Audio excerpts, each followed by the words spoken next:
side. 85 for the high. Scattered showers and thunderstorms tonight, 70. First weekend of August, Saturday, still changeable skies with scattered showers and thunderstorms, 78. Sunday, partly sunny, nothing more than a spot storm at 83. This is 97.1 FM Talk. Chief Meteorologist Dave Murray.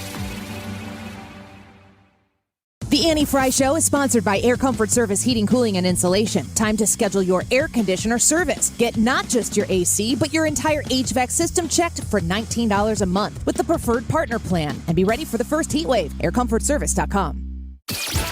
Annie Frey, Ryan Wiggins, Brad Ray. That's right. Gotta love this American ride.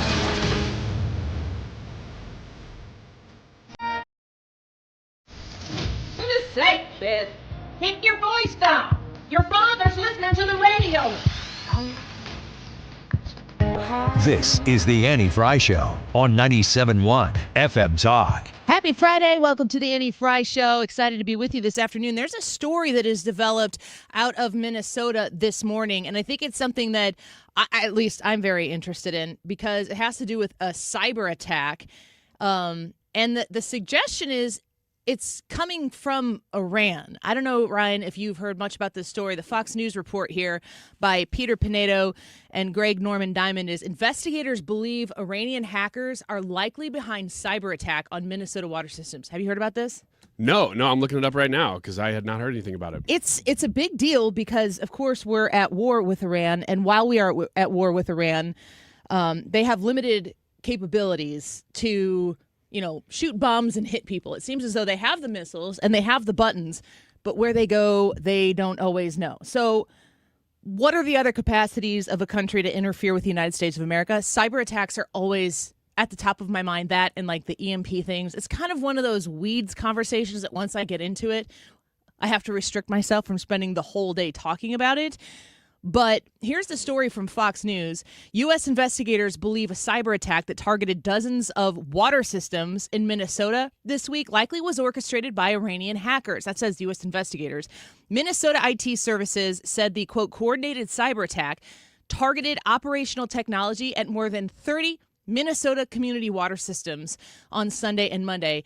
But the Minnesota Department of Health is, quote, not aware of any active requests from Minnesota cities to have their residents modify their drinking water usage. So when you consider everything that could possibly be done by Iran, and even if it's like a test run, even if this is some sort of situation where you realize, okay, there could be a cyber warfare kind of interdiction into our water system. That makes me start thinking all sort of crazy thoughts, and I want to go start buying jugs of water.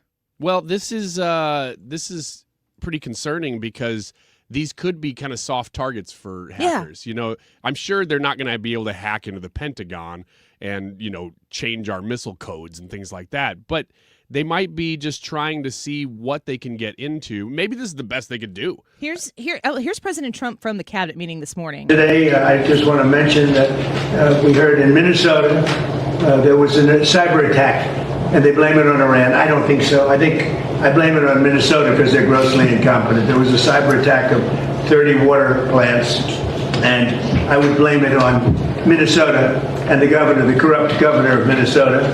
They like to say, oh, it's Iran. Iran should be so lucky. Iran's got bigger problems than worrying about Minnesota. So here you have a situation where Donald Trump is the president of the United States, the commander-in-chief. Minnesota, it says U.S. investigators think that it's an Iran-coordinated attack. You have President Trump sitting there and successfully insulting the incompetence of both Iran and Minnesota at the same time. Yeah, I guess he is. I don't think Iran is capable, and I think Minnesota was too stupid to have their act together going in, that he was looking a little bit deeper than that. I don't think he wants Iran to have any credit here. Well, this adds another wrinkle to the story then, because if it wasn't Iran and Iran is somehow getting credit for it, then I guess we need to get to the bottom of this. Although U.S. and state officials apparently are telling the New York Times that Iranian hackers are behind this attack. Another great guest booking by Ethan Hannaford, filling in this week for Brad. Michele Tafoya, of all people, We did not know when Wow, we booked yeah. Michele Tafoya, who you probably know as somebody who covered sports and very successful female broadcaster in the sports region. She's running for Senate in Minnesota. So I don't know. It's like Ethan called a shot yesterday, but he's like, we got Tafoya. We're going to talk to her about Sophie Cunningham, the WNBA. But I also wanted to talk to her about, hey, if you were in the Senate, which is she's running to flip a blue seat in the Senate in Minnesota red, like how impactful would Michele Tafoya right now instead of the current Minnesota senator be when it comes to getting the Save America Pact passed? A lot of what has come out of the cabinet meeting earlier today with President Trump has been, when it comes to the Save America Act, he's been very aggressive at talking about Tillis. Tillis is Texas, right? Tillis is North Carolina. He's North Carolina. Paxton is Paxton Texas. is running in Texas. Yes. Cornyn is currently the senator in Texas. But no more after this current Congress because President Trump endorsed Paxton, endorsed the other guy, and Cornyn lost the primary. So he is getting booted out of the Senate, not by Donald Trump, by the Republican primary voters of Texas.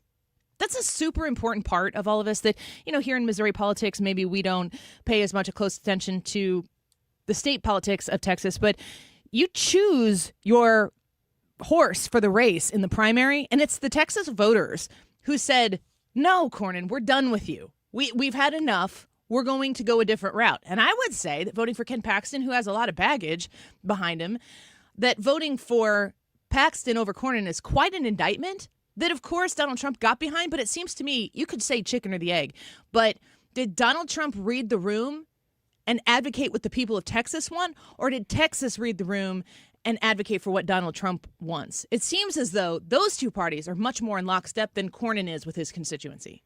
The concern with Cornyn, because I know a lot of establishment Republicans that were really they were supporting Cornyn. And the concern was, though, that you're really passionate people. I don't want to say you're MAGA voters, but you're people who may not be big, just like turnout for Republicans, no matter what kind of people, that they were not going to be there for Cornyn. So Paxton, yeah, he's got some baggage too, but he seemed like he had to be the choice to really drive turnout in that election. That's a big one too. That's a big seat. So Michele Tafoya will be with us at 1:05 here on the Annie Frey Show, and I got a lot to talk to her about now because I did want to talk to her about her thoughts on the cultural issue that is the Sophie Cunningham story. She stands up, on X years ago for Riley Gaines, saying it's not fair for Riley Gaines to have to compete against Leah Thomas, who is William Thomas. That's not fair. If anybody is going to stand up in that moment and say that's not fair, don't you think that I don't know if she was a collegiate athlete at that time, but Sophie Cunningham has a strong, successful athletic career. She played football in Missouri, whatever high school she went to. She was on the football team. Did you know that? On the boys' football? Like the main football team? No, on the girls' football team. I mean, okay. The World Cup has had its impression on me. I now call soccer football. She was no, just kidding. No, she played football. She's watching Riley Gaines, I think for the University of Kentucky, swimming and being one of the best swimmers in the nation, have to lose to a man who came in like 8,000th place when he competed against boys. So of course she's going to go on X, or of course she's going to say, I don't think that's fair. I don't want that to happen to me. She says that years ago. It gets resurfaced, and she's like, yeah, I don't think that biological boys should play in girls' sports.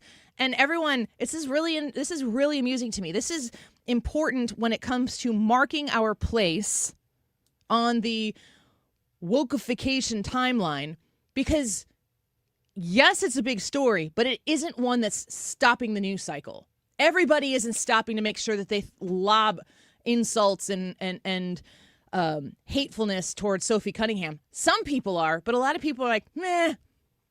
Which means that what Riley Gaines said, most people agree with, and instead of trying to add your additional piece of flair that says, hate has no home here, then you go, well, I kind of agree with that, and I'm going to keep quiet because I agree with it, and maybe be like, Sophie's all right with me. You don't have to go into an entire crusade with protest signs and merchandise in order to be like, I just don't think boys should play in girls' sports. it's a kind of an important moment. And I don't know if I'm surmising what you're saying here right, but it sounds like to me like you're saying, and again, tell me if I'm wrong here. I always do. That you're saying that our grandparents didn't go fight in World War II so that that a few generations later somebody could tell a boy that he couldn't dress up like a girl and play in a women's sports league. I think that common sense and conversation prevails, and I'll take it even a step back, Ryan. I don't even think that it's about the actual issue of what happens there. Sophie Cunningham has said, I get to have an opinion, and you get to disagree with it. And when you disagree with it, I get to keep my opinion. That's the part that's been missing. Same thing all this week with COVID, where we realized that there is so much that we weren't even allowed to say out loud. And then when we here on this show, or you, because I was out on maternity leave and you were filling in for me, when people who are like, I've got a question about this. I don't really, I'm not really sold on this yet. Can I get more? And they're like, you shut your mouth.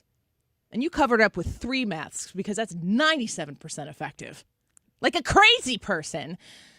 Whatever happened to discussion, dissent, and agreeing to disagree?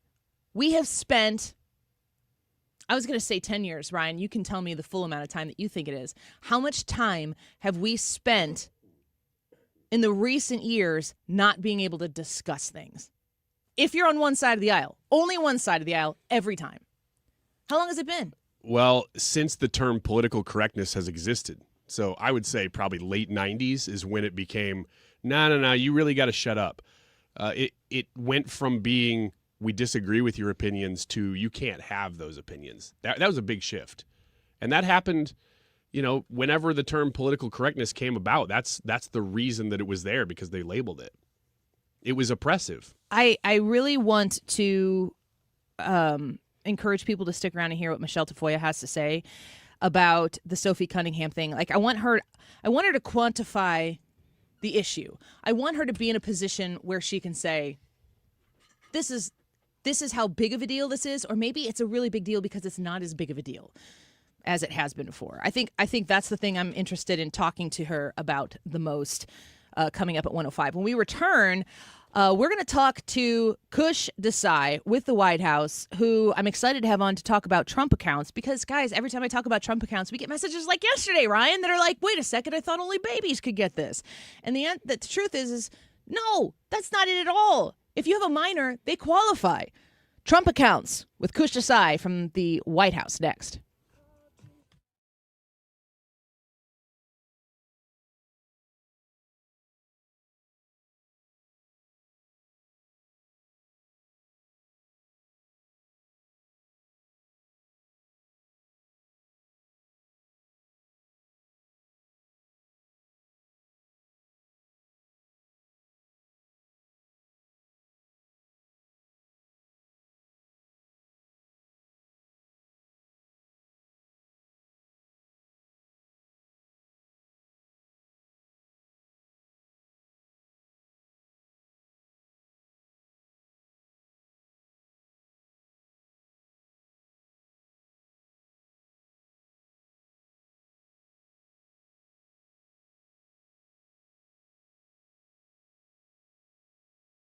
Be noticed again, from Champaign to the Lake of the Ozarks. Exceeding expectations every day with our products, people, and performance. Now is the time to call 877-25-RHINO, 877-25-RHINO, or go to 877-25rhino.com and see how honest and transparent we really are. Tell them, ladies. No pain, don't Rhino, go Rhino Shield. Never paint your house again. Rhino Shield. When it comes to selling your home, the agent you choose matters more than anything. Hey, it's Mark Cox. I'm with my friend and trusted realtor, Gloria Liu, Your Home Sold Guaranteed Realty. Gloria, what should sellers really be looking for in an agent? Thank you. You're going to select a realtor with a proven system. Someone who knows how to price your home right, create strong demand, negotiate for top dollar, and guarantee results. I see it all the time. Last year, hundreds of homes in St. Louis came off the market unsold and needed multiple price reductions transactions. That's what happens when the right strategy isn't in place. I do things differently. My focus is to help you sell for the most money possible, not just to list your home and hope it sells. Plus, I even guarantee to sell your home for 100% market value, or I'll pay you the difference. Make sure you choose the right agent the first time. Call the one I trust, Gloria Liu, 314-325-6888, or visit GloriaHasTheBuyers.com. That's GloriaHasTheBuyers.com. Gloria and seller must agree on price and possession.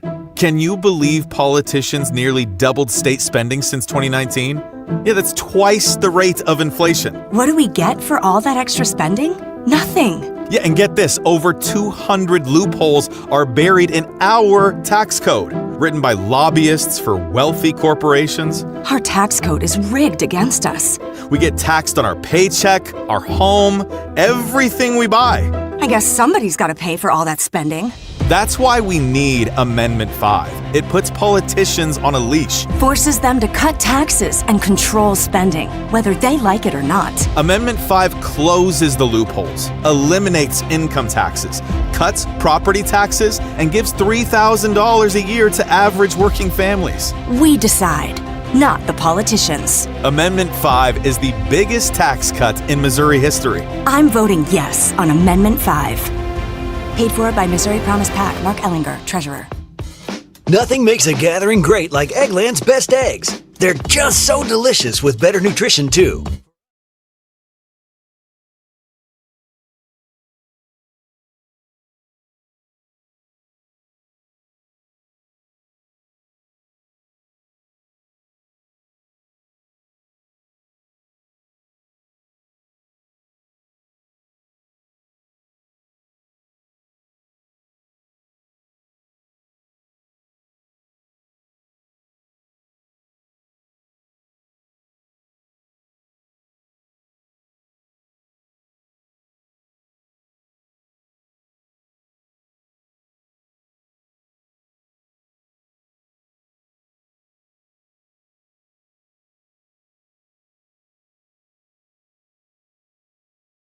On July 4th, we launched Trump Accounts, a key provision of our great, big, beautiful bill.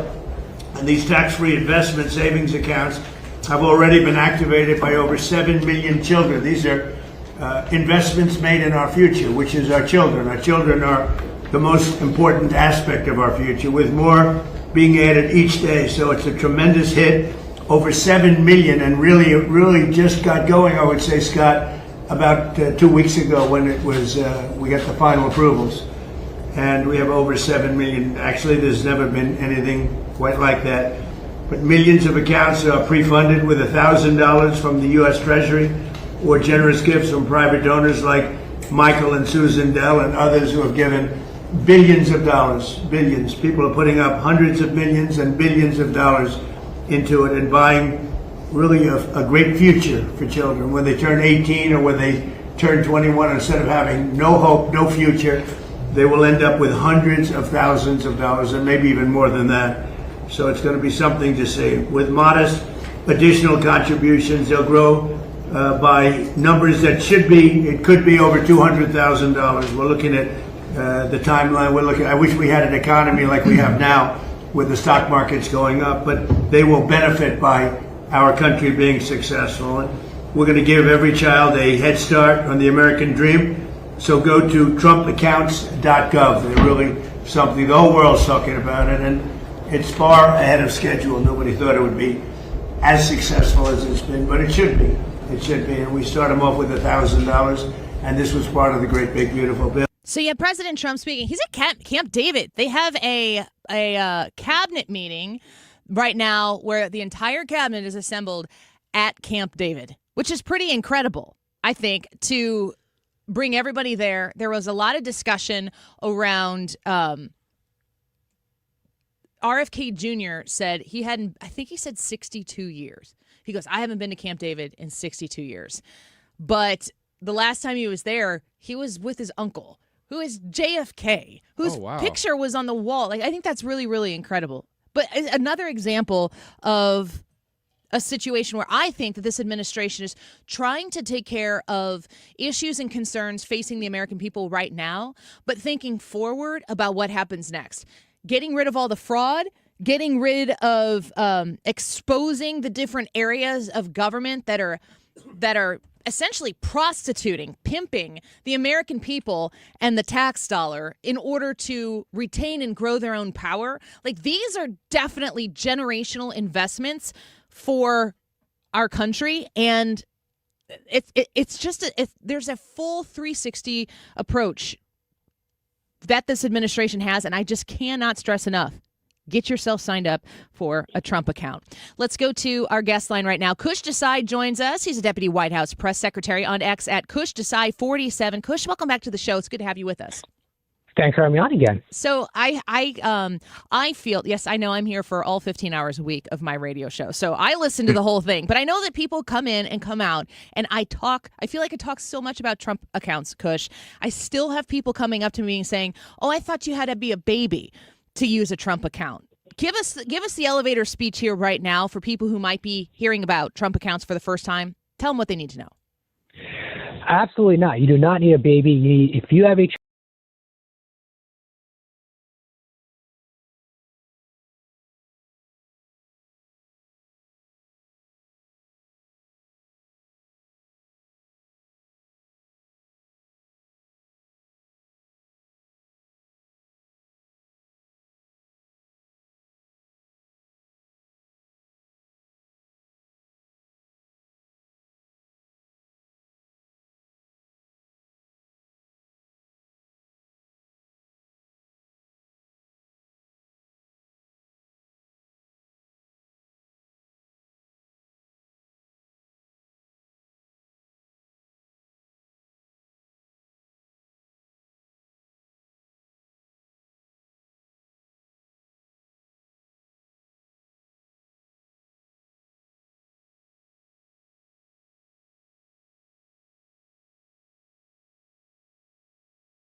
That's exactly right. Look, this isn't about politics. This isn't about red or blue.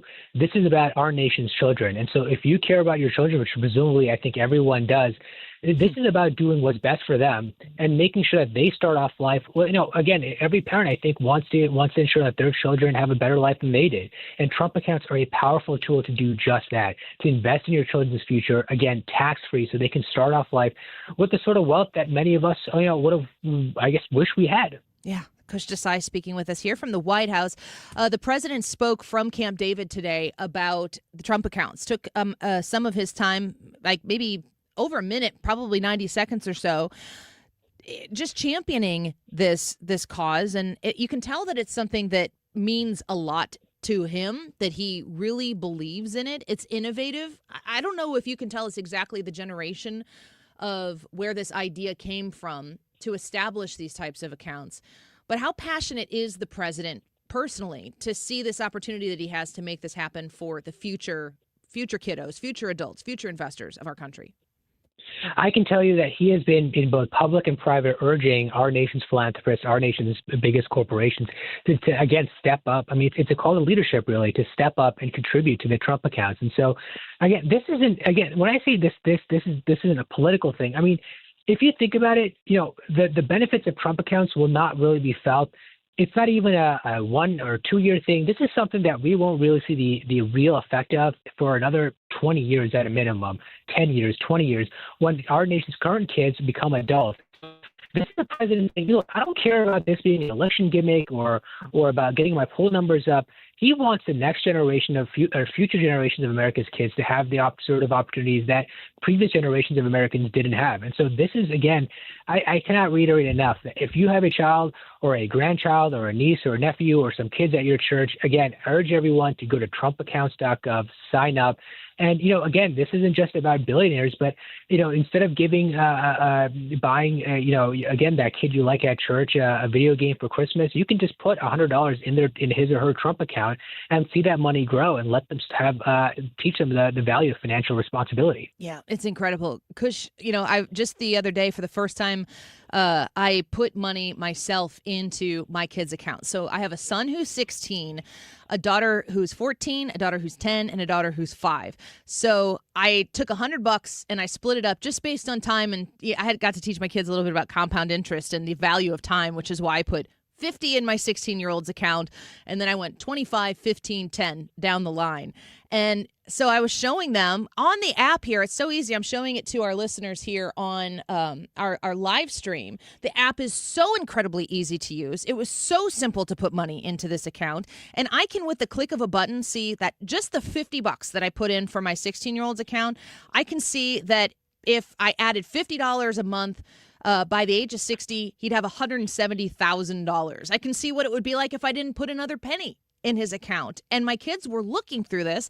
Then I started talking to them about the S&P, and I was like, what kind of conversation am I having with my kids? And they were so mentally invested to know that they were actually financially invested here in the future. That is such a beautiful example of what I think of the sort of downstream cultural effect that the Trump accounts will have for our nation's children. I mean, there's a lot of talk about, for instance, how the current, Gen Z kids are spending such a huge amount of their income on getting food delivery or other miscellaneous expenses. And I think this is a powerful tool that will teach kids when they're impressionable, when they're most, willing to and easy to kind of pick things up, to learn that, when a dollar saved today is not just a dollar saved for tomorrow. It's the power of compound interest. A dollar today could be $2, $10, $20 down the line. And so I think it's going to have a powerful effect where our current generation of kids who are on Trump accounts will think about money in a much more fiscally responsible way and think about how do we save, how do we build wealth, how do we think about money in a practical way and not just see it as another way to kind of, spend haphazardly on the next video game or getting an ice cream or something like that, but really think about money, really think about financial responsibility and financial planning, which I think is going to be a powerful game changer. Again, that we won't see in the next 2 months or next 2 years, but something we'll see in 2 or 3 or 4 decades down the line. Yeah, 100%. Kush, I'm thinking to myself, I'm at 42, so I'm about as close to retirement as I was to starting a career right here, smack dab in the middle, trying to make ends meet, 2-income household. My husband's a teacher. And so, yeah, I look at my 401k, which also, thank you, Trump administration. I look at all of these numbers and I think to myself, what if I had this account sitting aside that was going to have an extra $150,000 or more just sitting there waiting for me when I turn 60 or whatever it might be? I think of that as such a powerful tool that I wish I had, that I can't help but think to myself, I have to do this. This is an incredible gift to my kids from grandmas and grandpas and so on and so forth. It's just an incredible thing. And Kush, I'm going to keep having you come back, or whoever will talk to us from the White House, to keep explaining this, because I think the more people who sign up, the more people will sign up. And I want to get our people in there as soon as possible. I agree, and I'm always happy to come on. Again, I think this is beyond politics. This is about our nation's children. Well, thank you for being here again, Kush Desai. It's a pleasure to speak with you. We look forward to having you back. Thanks. Of Take course. care. All right, bye-bye. Kush Desai of the White House, Deputy Press Secretary for the White House. I'm excited to be able to bring them onto the show to give you the straight information. I hope that was helpful for you. And if you continue to have questions, by all means, send them to me. I'll look them up. One question I continue to get from folks is, when it comes to signing up my grandkids, can I do that for them without their parents knowing? I don't think you can. You got to talk to them. Show them some numbers. Explain. Tell them you're willing to put some money in it for them. Gosh, you want to talk about investing in your kid's future. Literally. It's like an incredible way to do it, and it's just sitting there waiting for you. It'll take you 10 minutes to sign up. We'll be back. Ryan Wiggins back in studio. The YouTube live chat poll for today. Do you regret personal medical decisions you made for yourself or your family during COVID-19? Let us know what you think. We'll be right back.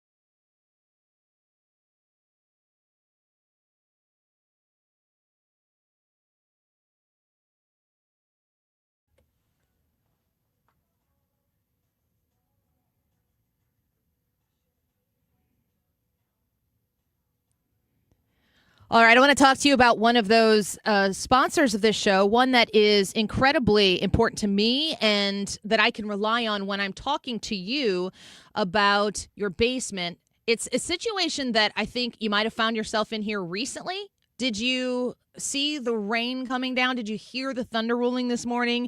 And your immediate thought goes, oh, crap, the basement. So you've got dehumidifiers running down there. You've got an area cornered off in your basement. You've just learned how to deal with this, life where you've got to bail the water out of the basement when it comes in. You've got to get this problem solved once and for all. You have to put yourself into a situation where you don't have to worry about it. When the rain is in the forecast, you're not freaking out about your basement. You'll have this moment, this gut check where you're like, oh, and then you'll go, oh yeah.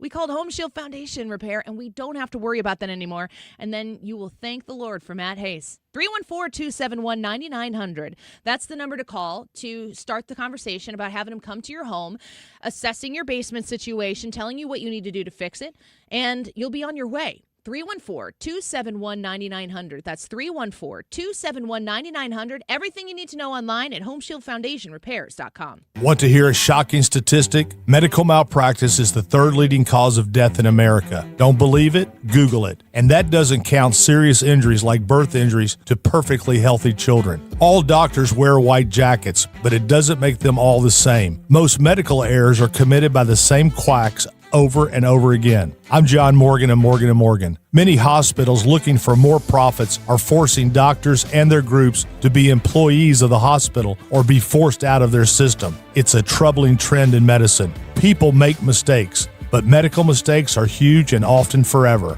If you believe your child suffered a birth injury or a misdiagnosis or mistake led to a loved one's death or injury, let our team of medical malpractice lawyers examine your case for free. No recovery, no fee. Morgan & Morgan, forthepeople.com. The choice of a lawyer is an important decision and should not be based solely upon advertisements. Past results afford no guarantee of future results. Every case is different and must be judged on its own merits. When Donald Trump needs conservative votes to help pass his agenda for Missouri, Representative Trisha Burns never answers the call. Trisha Burns has missed 370 votes. Burns is bucking President Trump's priorities. Burns did not vote to stop DEI initiatives, prevent China from owning Missouri land, defund Planned Parenthood, and Burns did not vote to ban boys from girls' sports. Trisha Burns not showing up for Missouri and President Trump. Instead, Trisha Burns spends her time pulling pranks on the suicide prevention hotline. Yes, you heard that right. Trisha Burns lied to the police and staged a fake suicide emergency. She sent a series of messages to the hotline and said she, quote, had a gun to her head, end quote. When she got caught, she said there'd be no consequences because she's a politician. By August 4th, vote to show Trisha Burns that there are consequences to being bad at your job. Let's Go Brandon PAC paid for and is responsible for the content of this advertising. Not authorized by any candidate or candidates committee. Chris Foss, Treasurer. All right. The YouTube live chat poll is, do you regret personal medical decisions you made for yourself or your family during COVID-19? Lots of comments on this already. I'm going to highlight one right now from Linda. She says, my family did not take the jab. My sister quit her 30-year job rather than take the shot. Oh, my gosh. We feel bad for anyone forced to take it. I hear that. Forced to take it was the problem, not if you chose to. But a lot of comments like that saying that there's no regrets because they didn't get the shot. Very few am I seeing right now that said that they did take the shot and are chiming in. So if you did, let us know. I would like to hear from you in the comment section of our stream, which is always live, or you can text in 314-241-9797 and let us know what you think about this topic. Do you regret personal medical decisions you made during COVID? It is 12:38. This time check is sponsored by Jerry Kelly Heating, Air Conditioning, Electrical, and Plumbing. It's time for a $98.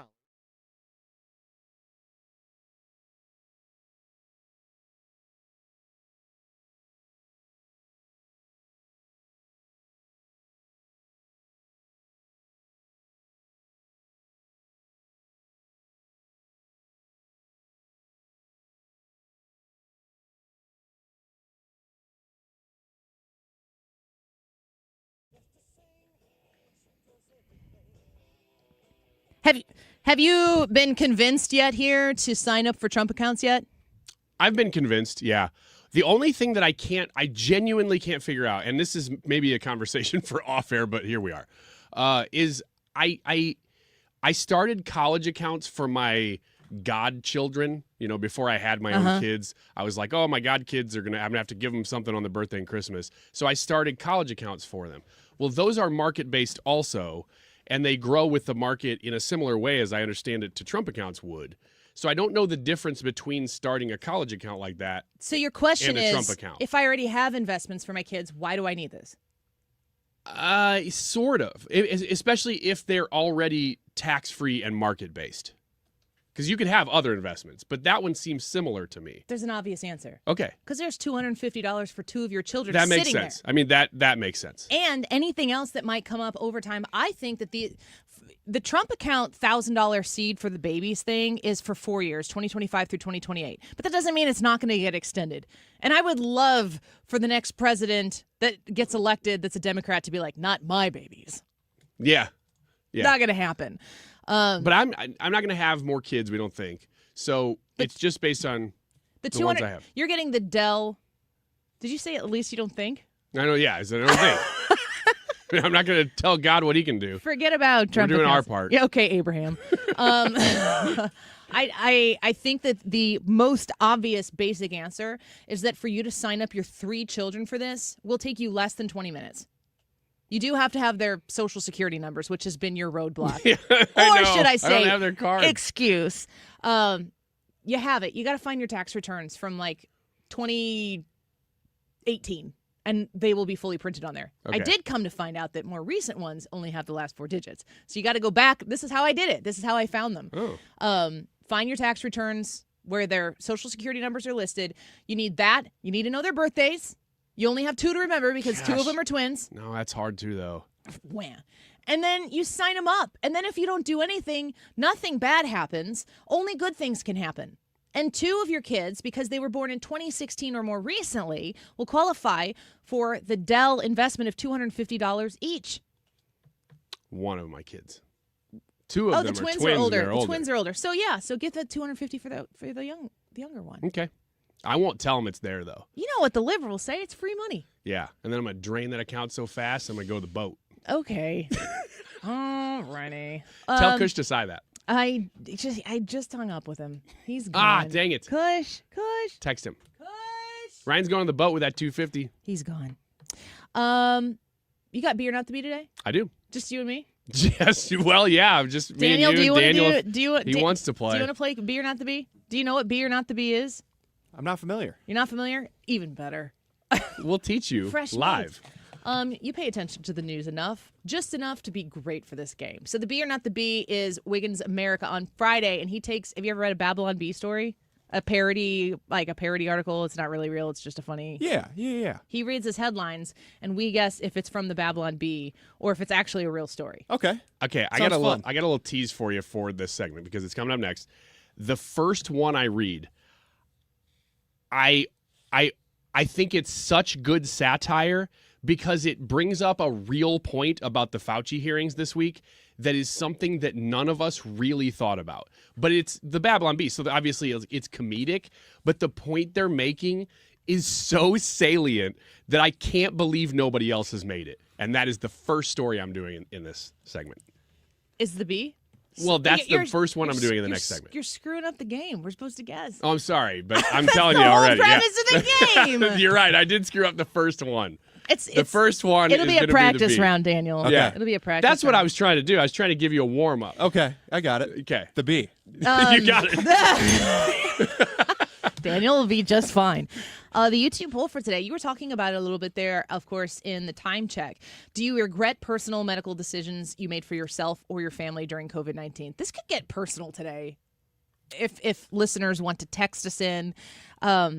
We do have Michele Tafoya coming up in 20 minutes from right now on the show. We're going to talk to her about that cyber attack on the community water systems in Minnesota, but also Sophie Cunningham.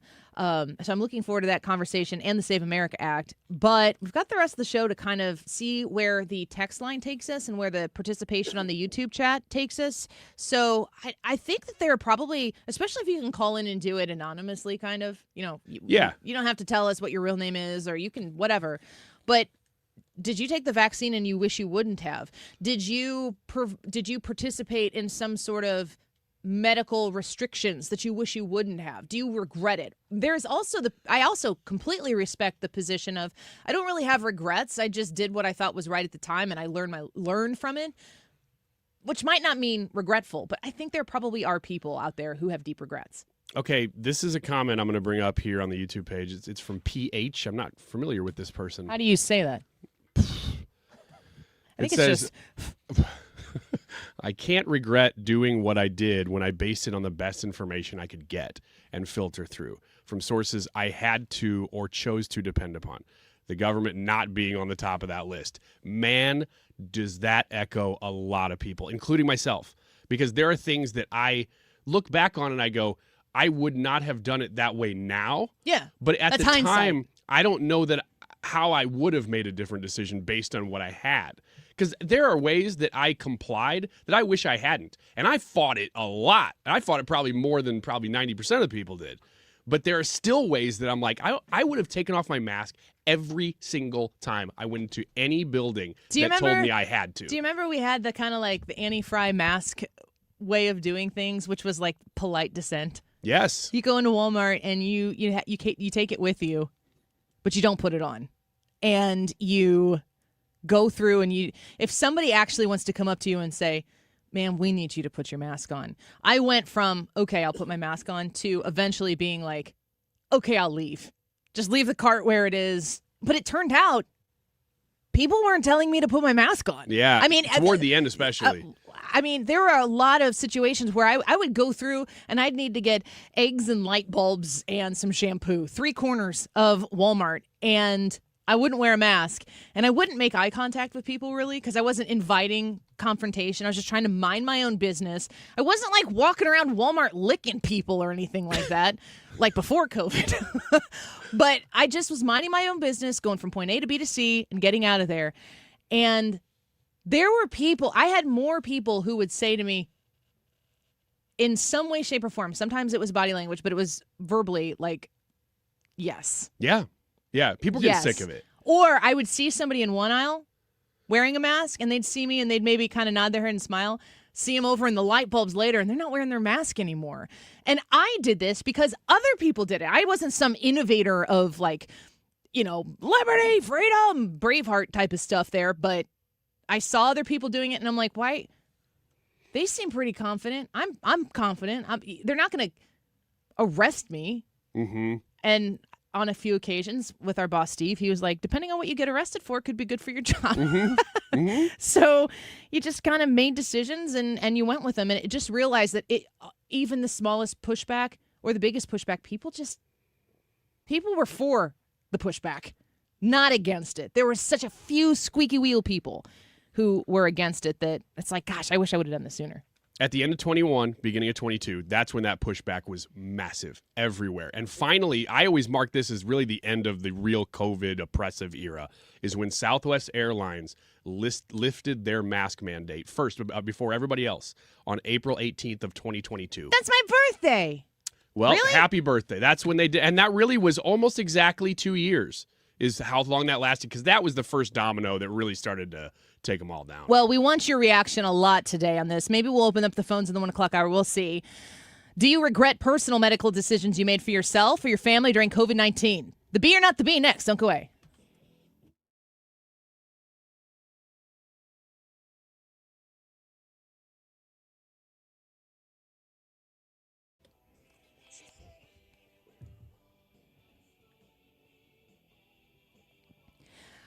All right, the Retirement Advisory Group, we've got an event coming up here for you to attend, and I'm going to be there, and I sure hope that you will as well. It's the Protecting Your Retirement educational event, and all you got to do is show up at the Doubletree Chesterfield on August 11th.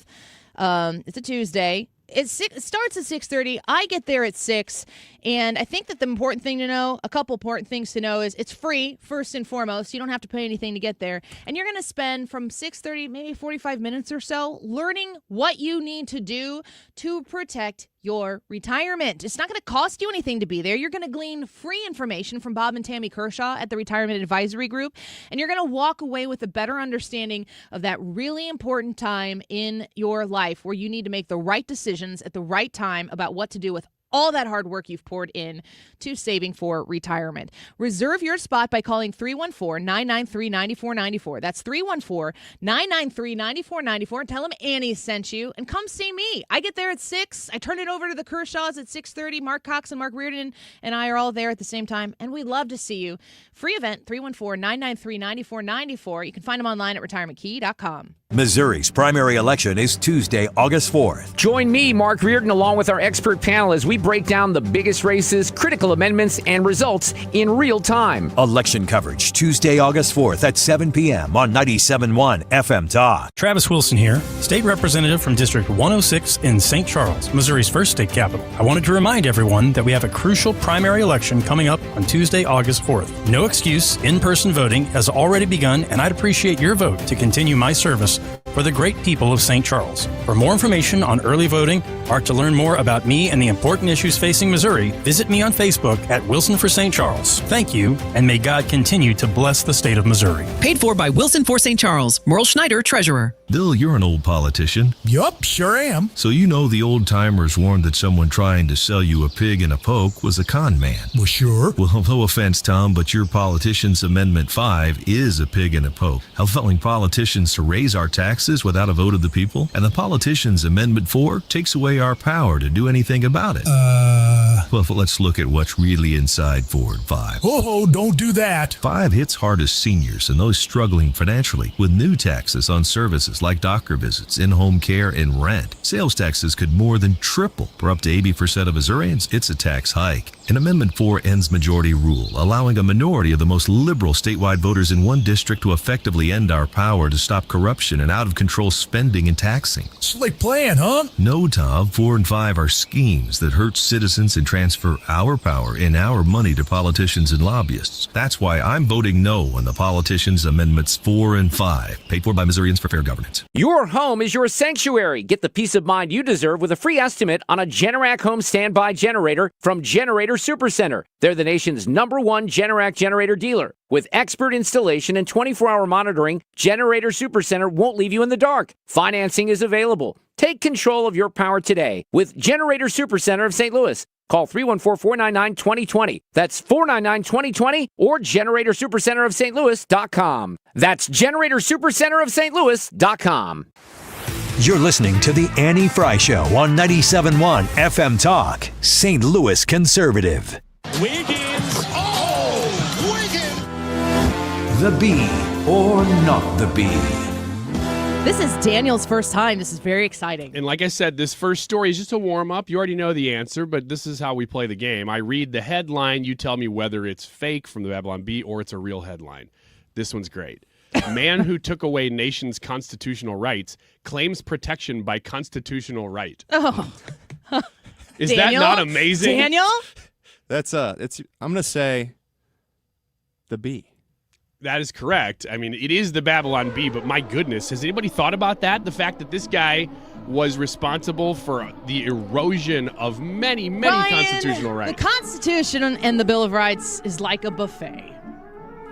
Clearly. You just pick and choose what you want when you want. Tell us more. Having successfully stripped his fellow citizens of the constitutional right to freedom of speech, congregation, and religion, this man stated he could not be questioned about his actions due to his constitutional rights. Oh, my gosh. Quote, by the rights granted me under the U.S. Constitution, I refuse to answer any questions about my taking away the rights guaranteed under the U.S. Constitution, said the former government official. Quote, my rights are sacred in this nation and cannot be infringed upon. Anyone who disagrees with me is spreading dangerous information and must be silenced. That is all I have to say on the matter, unquote. Skip the First Amendment. Thank you very much. I wanted to get that one out of the way because that is really good, biting satire. Next one. Headline. This is how we play, Daniel. Okay. I read the headline, you tell me whether it's B or real. Okay. Fauci asked China to engineer new virus that kills just Rand Paul. It's got to be the B, right? I mean, I couldn't disagree with my coworker here, Daniel. The B? That is correct. This is the B. It's not a real story.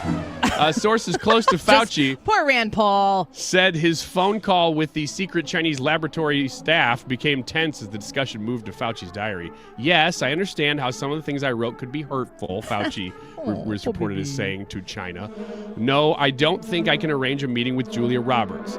Look, I'm sorry, bud.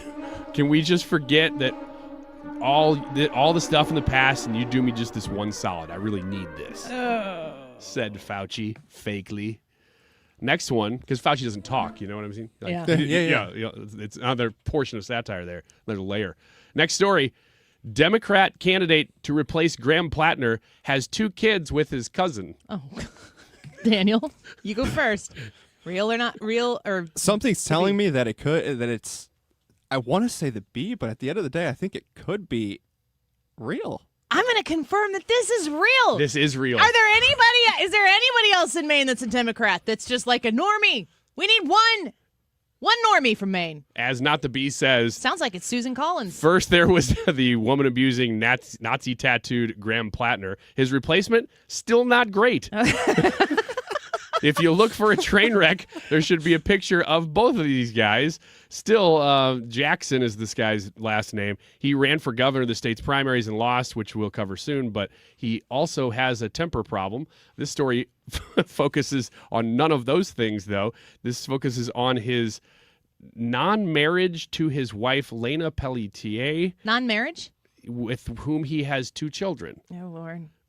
They're also second cousins. Which has sparked. The B would be Graham Plattner found out to be one of their children. That's the next one. One more real quick story here before we break. One more real quick here. Let's see. Hollywood holds hearings to root out suspected non-communists. Oh. I mean, I have to believe it just because Hollywood's such a crazy place. Kevin McCarthy is gone, so I don't 100% know. I'm going to say B. This is the B. Several actors and prominent filmmakers testified as part of the publicly televised hearings, with many willing to point fingers at the few non-communists left in Hollywood. It goes on a list of people that they pointed out and said, they can't make movies anymore. James Woods, Kelsey Grammer, Mel Gibson, John Voight, Zachary Levi, Chris Pratt, Arnold Schwarzenegger, Kevin Sorbo. They're not communists. They're out. They can't make movies. The B. That included Tim Allen and Patricia Heaton. Is it super bizarre that the Babylon Bee was like the bastion of truth when nobody else was willing to do it? Isn't that kind of crazy? It's amazing that a little joke that they made caused, through the succession of events, Twitter to be purchased by Elon Musk. I mean, that's amazing. Yeah, it is crazy. We'll be right back with Michele Tafoya. Don't go away.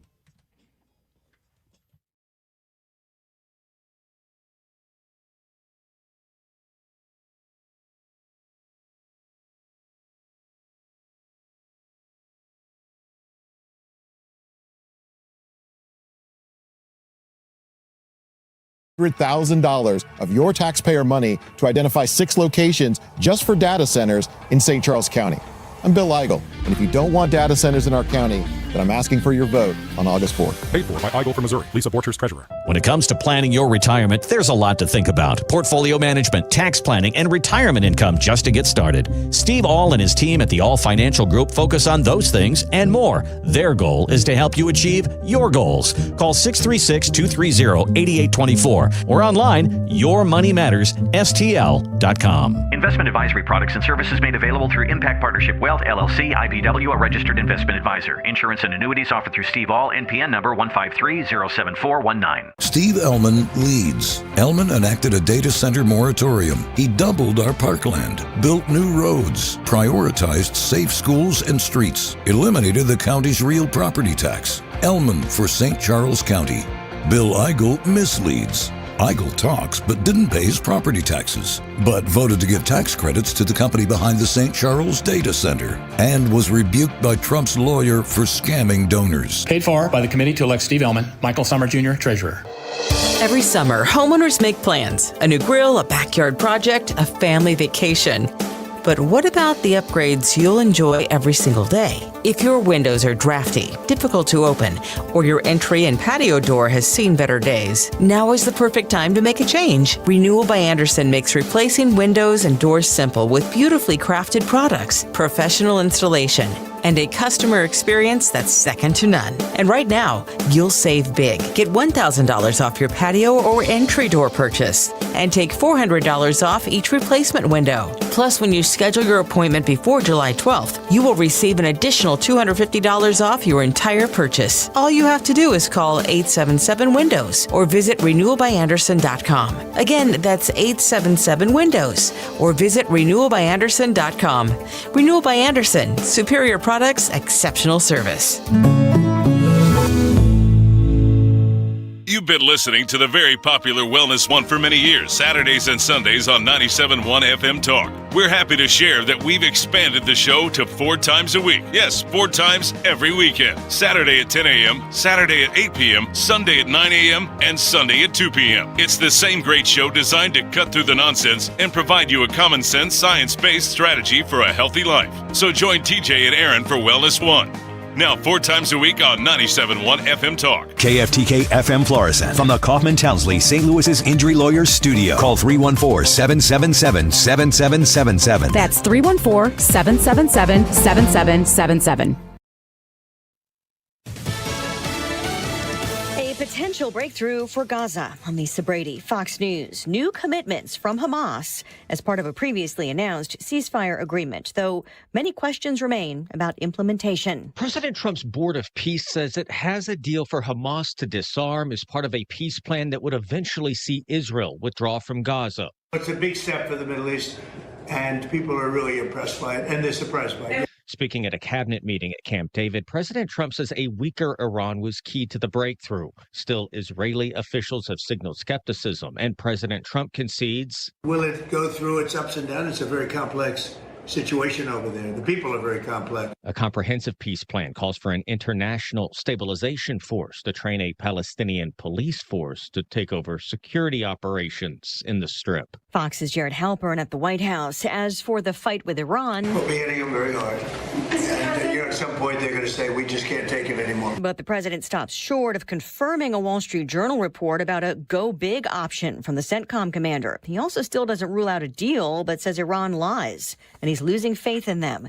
The president also says he does not think Iran is to blame for attacks on water systems in Minnesota. Ultimately, 30 communities were affected, but the disruption to water systems was minimal. Investigators haven't released many details about the suspected cyber attack, but they say the timing, the method, the access, and targets are all very similar to what they've seen from Iran before. Fox's Mike Tobin. A public service announcement from the FBI and EPA says water and wastewater utility companies in at least 7 states have reported incidents to the FBI since Monday, some of the attacks disrupting water operations.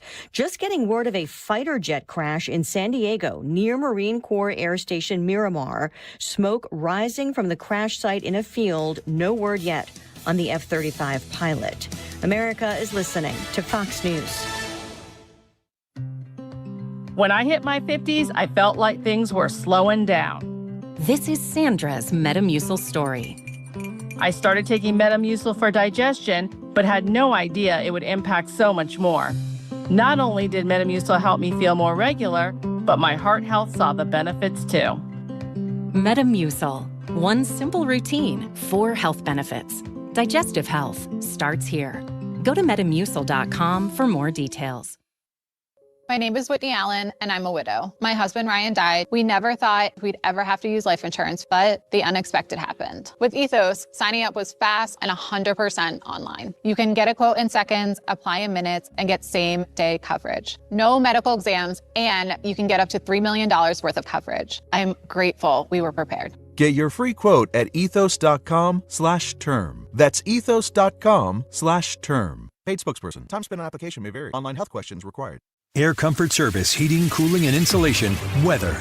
Scattered showers and thunderstorms around this afternoon. A couple of them could be on the strong side. 85 for the high. Scattered showers and thunderstorms tonight, 70. First weekend of August, Saturday, still changeable skies with scattered showers and thunderstorms, 78.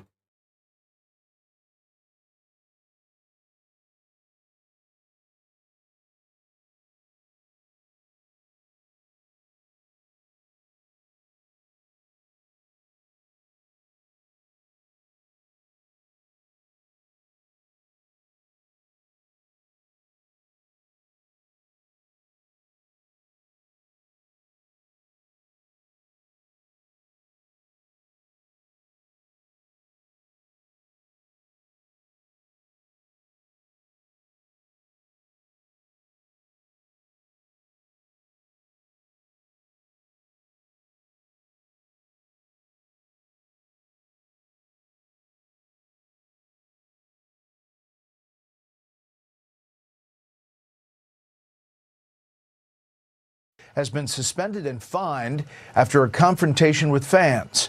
It concerned their support for a visiting player following her comments about transgender athletes. Correspondent Garrett Tenney fills us in tonight from Chicago. You leave my daughter! She's a minor! She's a minor! Garbage! Take the shots out! The WNBA Seattle Storm is under fire after a group of teenage girls was harassed at Tuesday night's game for praising star Indiana Fever player Sophie Cunningham, unabashedly stating biological men have no place in women's sports. We were there with zero negative messaging. But it wasn't just random fans who targeted the girls, sitting courtside with their signs thanking Cunningham for taking a stand. Seattle Storm co-owner Celeste Keaton allegedly left one of them and suspended. Has been. So we've got this cut here, sorry for the cut off there on Fox News, talking about Sophie Cunningham. Just some girls, just some teenage girls there supporting Sophie Cunningham, appreciating her for speaking up on behalf of athletics, girls in girl sports and no boys in girl sports. And boy, did it get out of hand in Seattle. Let's get to our next guest here. Excited to welcome back onto the show, Michele Tafoya. She, of course, is a candidate for that Senate seat that is coming up in Minnesota. Michele, thank you for being with us here once again. It's always great to have you with us. Oh, it's always good to talk to you, Annie. Thanks for having me. Of course. I want to get your take here on, as somebody who's been around athletics, girls sports, just all of it. You've seen what it's been like. You know where it's come from and where it is right now. What is the WNBA doing? Why can't they get out of their own way here? That is the billion-dollar question. You know, when the WNBA first started, I was one of the 3 play-by-play announcers on network television covering those games with Reggie Miller, and it was just a fledgling league. It has grown in no small part to just the increase in talent and the star power of Caitlin Clark. And that is really at the heart of this whole story, quite frankly. Caitlin plays for the Indiana Fever, as does Sophie Cunningham. So Caitlin's been beat up. They haven't taken care of her. They haven't stopped people from targeting her on the court. And her teammate, Sophie Cunningham, has sort of become iconic with that pointing gesture she did in the wake of one of those incidents. Well, you go from that pointing gesture to she shows up at some UFC fight to now she's saying unabashedly, unapologetically, biological men don't belong in women's sports. And it's a phrase I can't believe we still have to utter. Amen. And that some people, have to apologize. Or it's like, this is the basic stuff. This is what Title IX was about. And I think she is turning into an amazing symbol of courage and fearlessness. And I don't care what you think or react to, because what I'm saying is the truth. Yeah. And so then you have these little girls saying, thank goodness. And there have been others that have come before. I mean, we've all spoken up about this, but Sophie is really relevant in this moment, and she's given a voice to a lot of young girls. So the fact that you had these little young girls, minors, attending a game, wearing their XXSY athletic shirts and supporting Sophie, and then being spoken to by a co-owner of a WNBA franchise, and then by some dude in the stands afterward, is just remarkable. It's hard to imagine that we're still witnessing this stuff. I'm waiting for the day when it ends, Annie. Yeah, I absolutely. Michele Tafoya speaking with us right now, running for Senate in Minnesota. Go to micheletaffoya.com. I really am welcoming with such a warm embrace the public shaming of the people who have been doing the shaming publicly. Like, let's get back to the place where when Sophie Cunningham says something that, let's just say, at least 50% of the people agree with, but it is way more than that. We have spent quite some time going, well, I agree with her, but I'm just going to keep quiet, out of respect. Less people they're like, I get to have my opinion now, and so does Sophie Cunningham. Well, I think that's right. And I think that this happens on a lot of these controversial social issues that have come up. And this is certainly one of the day. And it is, what I love about her is she has said, I come from a place of love and I love everyone. And this is not about being transphobic. See, this is what people want to do. They want to conflate issues. If you're against illegal immigration, they say you're against immigration. No, I'm against illegal immigration. If you're against boys and girls sports, you're somehow transphobic. No, I'm pro-women. I'm pro-fairness in sport. This is what the left does, and this is their capital. This is how they just try to shame you and plug you in as some sort of, homophobe, racist, white supremacist, or whatever kind of name they want to ascribe to you. And that has worked to a certain extent, with some people then shutting down, refusing to speak out. They don't want to be called those names. Who can blame them? But I would also point to some other really brave women. Jennifer Say, the former president of Levi's, who had to give up that job because of her stance on the COVID vaccines and the school shutdowns. She now is the CEO of XXXY Athletics. I think she's going to be in Minnesota this Sunday when the Minnesota Lynx host the Indiana Fever and Sophie Cunningham and Caitlin Clark. And I think she's going to be wearing one of her shirts. Good. So I would watch for that. It's going to be on network television. I believe there's a rally before the game. And if there is, yay. So I think this is starting to gain steam. And not only have people, and I don't mean to go on and on about this, but not only have people said, well, I'm going to be respectful and not say anything, there are a lot of professional athletes, male and female, who are concerned about their brand and about their endorsements in coming out and speaking on this. I don't know if my so-and-so sponsor is going to appreciate it if I talk about this. Well, you know what? So many people have made that sacrifice, like Jennifer Say, and now Sophie Cunningham, who, by the way, her shoes sold out like in hours. So there is something to be said for being on the right side of an issue. Yeah, my daughter, she plays multiple sports. She'll be a freshman in high school this year, and I saw the shoes before they came out, and I'm like, oh, those might be some good kicks for this coming season. And then they were gone. Yes. So the brand, they were gone. Yeah, the brand deal's not. This isn't hurting Sophie Cunningham in that capacity. I think it's helping in a lot of ways as well. Yes, absolutely. We're talking about the ability to stand up and push back against the people who have tried to keep common sense so quiet, because then they can just rule out of fear. I think we saw that this week on Capitol Hill with Anthony Fauci. But we're also looking at the Senate right now about the Save America Act, and we're waiting on some of these senators to stand up and save America. You want to be in the Senate. Your victory, Michele Tafoya's victory in Minnesota, would flip a blue seat to red, react to these things happening on Capitol Hill, you got to be thinking, if I were there, I would fill in the blank. Yes, indeed. I would vote for the SAVE Act 100%. I mean, this is another one of those common sense issues. Gee, you have to show ID in order to vote in the freest country on earth. That is not controversial. And anyone who tries to make it so is doing so to make you feel like somehow you're sexist or racist, like women who get married. How are they going to possibly show an ID? This stuff is nonsensical, and you and I both know it, and I think most people know it. So I would like to force these Democrats onto the floor of the Senate to defend their position about not enforcing this, not invoking the SAVE Act, not passing the SAVE Act, not asking people to show their ID. If I go to get a prescription, I show my ID. Whenever I go to fly, I show my ID. If anyone wants to get a beer, they show their ID. So this is not, and now we're talking about the most precious thing we have, and that is to vote. So you have to wonder the motives of anyone voting against this SAVE Act. Look, I think that they're trying to get those votes, and if they don't have them this go around, they're going to have them when I get there. I love it. Michele Tafoya speaking with us right now. I've got MicheleTafoya.com, just so everybody gets it straight. 1 L in Michele. Thank you.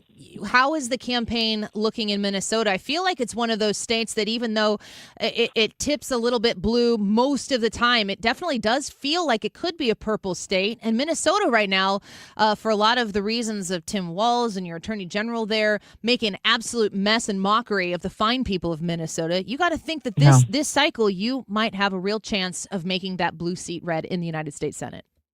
If not now, I don't know when. Honestly, and I've been all over the state, and the first word that comes out of people's mouth is an F word, and that is fraud. And it's people are fed up not only with the fact that it happened, but with the fact that the elected people in office who allowed it to happen have not paid a price. The only price that Tim Walz has paid is he has stepped down from running for a third term. So the governor's seat is open as well, and we will fight really hard to get a Republican elected there. But in my case, I'm going to be either running against Peggy Flanagan, who was our lieutenant governor during all of this, who is as left can be, who has had Bernie Sanders and Elizabeth Warren in town, on the stump for her. She is a just a pure leftist. Either her or Angie Craig, who's a sitting congressman who is having to lurch to the left in order to compete. So I think the choice is very clear. Again, it's common sense, and the contrast is common sense versus crazy. In some cases now, it's fair to say common sense versus communism. It's just as clear a choice as we can make. So we feel good. Our fundraising has been beyond what we expected, which tells us that it's resonating with people. People want to get behind us and support us. People are concerned enough to do that. And look, this is the time. This is the time. And it's been 20 years, and I hope we break that cycle. I believe we will. I firmly believe we will. Oh, well, Michele Tafoya, that's why we want to have you on the show here. Of course, it's St. Louis, but we're speaking to my home state here of Illinois, where a seat like yours turning red is going to affect me more than my Senate election, unfortunately, this cycle. People can support you. There's a big button on there, of course, at MicheleTafoya.com for people to donate. I'm encouraging you, imploring you to go click it and support Michele Tafoya and flip that seat red once and for all. Yeah, the Senate goes beyond each state. This is about America. This is about preserving the Republican majority in the Senate. Amen to that. Thank you for the time today. It's always great to have you with us. Likewise. Thank you. I appreciate it. Take care. Bye-bye. Michele Tafoya, she is running for Senate out of the state of Minnesota, and she has a good chance. Dustin Grage is one of the people who we have on the show from Minnesota, and he acts like he thinks this is a real shot at potentially taking this seat. Like more in this cycle, to Michele Tafoya's point, than ever. This might be the go-around where it could happen. And that seat going red would mean that we don't have to worry about Maine or necessarily Texas. I think that would be an incredible pickup for the Republicans alike. Keep it right here on the Annie Frey Show, the YouTube live chat poll. Do you regret personal medical decisions you made for yourself or your family during COVID-19? Do you have regrets? Yes or no? Simple yes or no question today. And the last time I looked, we had about 100 votes on there. And I think that you were split within 10 percentage points of one another. So weigh in on the YouTube poll, go vote, and text us at 314-241-9797. We'll feature your texts on that question next. Don't go away. We'll be right back.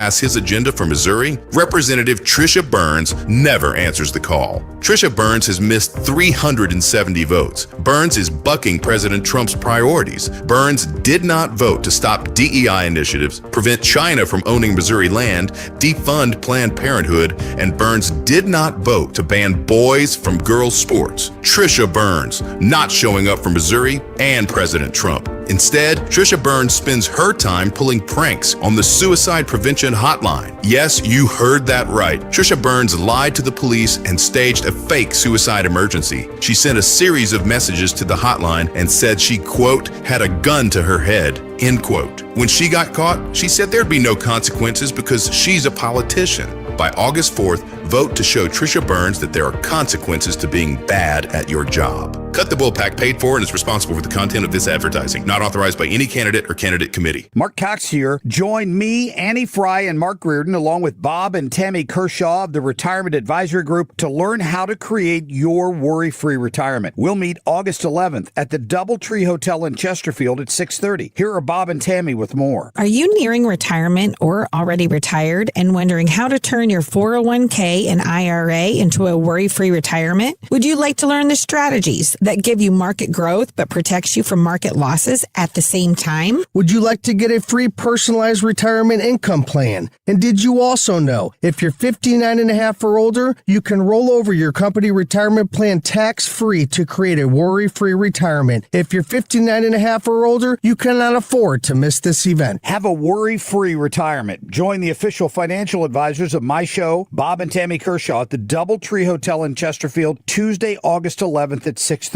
Go to retirementkey.com. That's retirementkey.com. Many times, a person hires a law firm after an injury without doing research. It can be a big mistake or not. Sometimes, after you have hired a certain lawyer, you realize you made a certain mistake. But guess what? Just because you hire them doesn't mean you can't fire them. I'm John Morgan of Morgan & Morgan. If you think you've hired the wrong firm, you may have.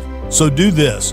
Google Morgan & Morgan results or visit forthepeople.com for cases just like yours. You may find that our full-service injury firm should have been your choice in the first place. Last year, almost 12,000 people discharged their law firm and hired us after further research. We became America's largest injury firm for a reason. Visit forthepeople.com today and let's get started.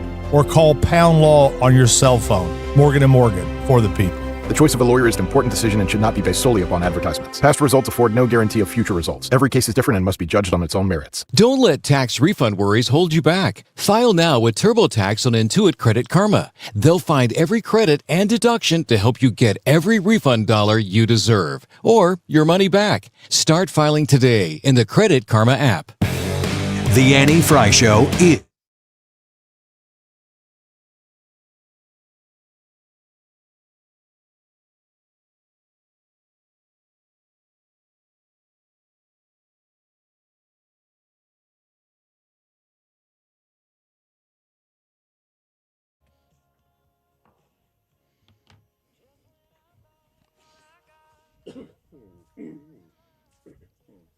Ryan, you an Ella fella?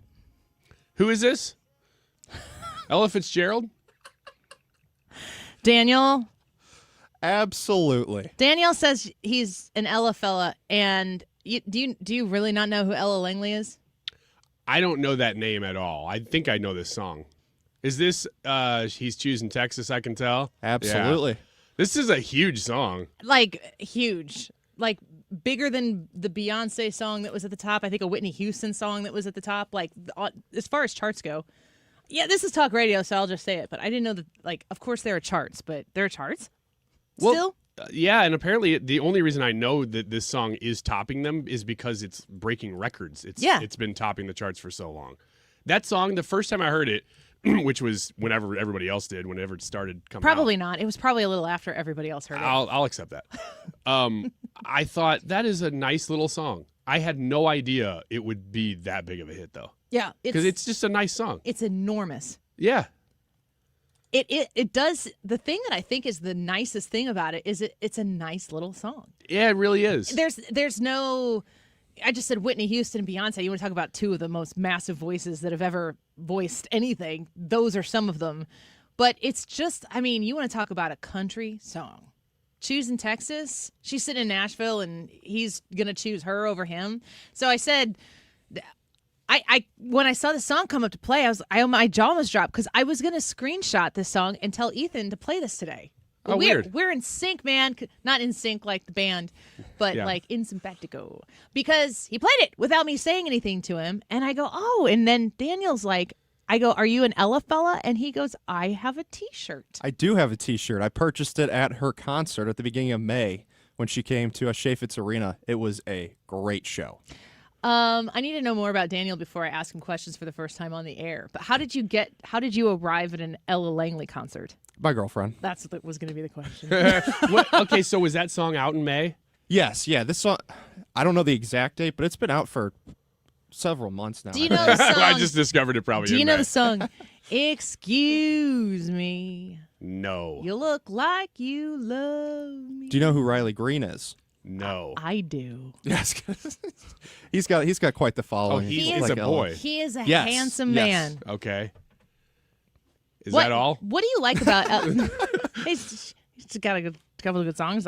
He's in that song. He wrote that song. He did. Which right? one? Excuse me. You You- look like you you love look me. like you love me. I don't know that song, but just you saying that sounds like a good country song. It's to a me. great country Because song. I don't like most country music, but these are nice songs. Yes, and I think that music is people have been commenting on like where's hip hop these days in a mainstream culture thing, which every main like whatever pop is, sometimes pop is pop, but sometimes country is pop. Sometimes, we kind of grew up, Ryan, in the 90s, early 2000s in the hip hop era where you had Nelly and what did Puff Daddy, he's in solitary right now, and Mace and who are some of the other ones? Lil Kim. 50 Cent, was he part of that? Lil Kim, probably. I don't know. Lil Kim was. Do you want to talk about it? No, I just know that fact, and I'm Okay. happy that I know You it. also you correctly did not pronounce the T's in Little Kim. Well, because it's Lil. Lol. Yeah. Like Little John is a different person than Lil John. As far as we know. Well, Robin Hood. Oh. Little John. Do you, Daniel, are you an independent Ella fella or are you a good boyfriend?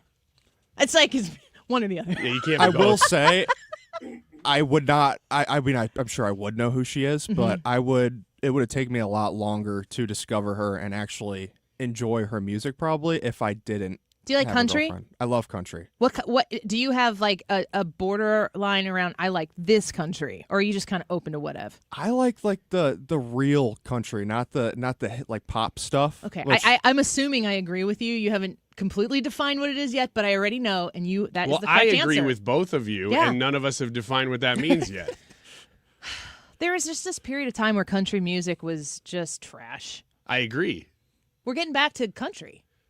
This, It's like a renaissance yeah, of country music. This is that a little bit, except that when I say real country, I'm talking about Hank Williams Sr. Okay. not Junior. No, I'm talking about going all the way back. That's real country. I think country music, going back to what you were saying in the Babylon Bee segment where we do the bee or not the bee, there are just some things that to me never got too far away from their heart and soul during COVID. Country kind of, I feel like it was maybe around the time that COVID was happening that I felt like country was really at a low point. But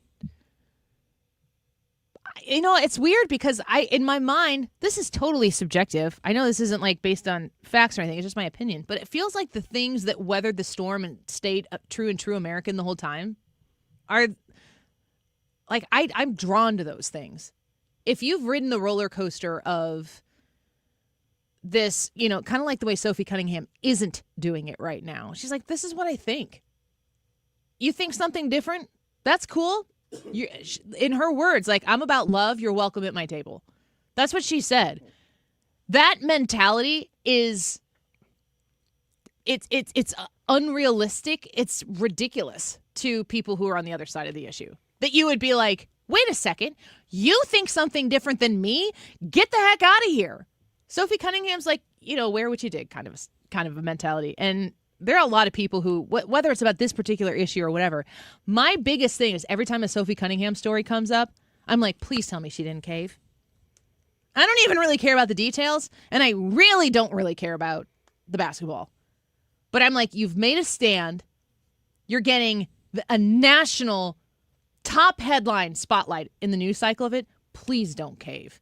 Yeah. And you don't need to go extra into whatever the thing is.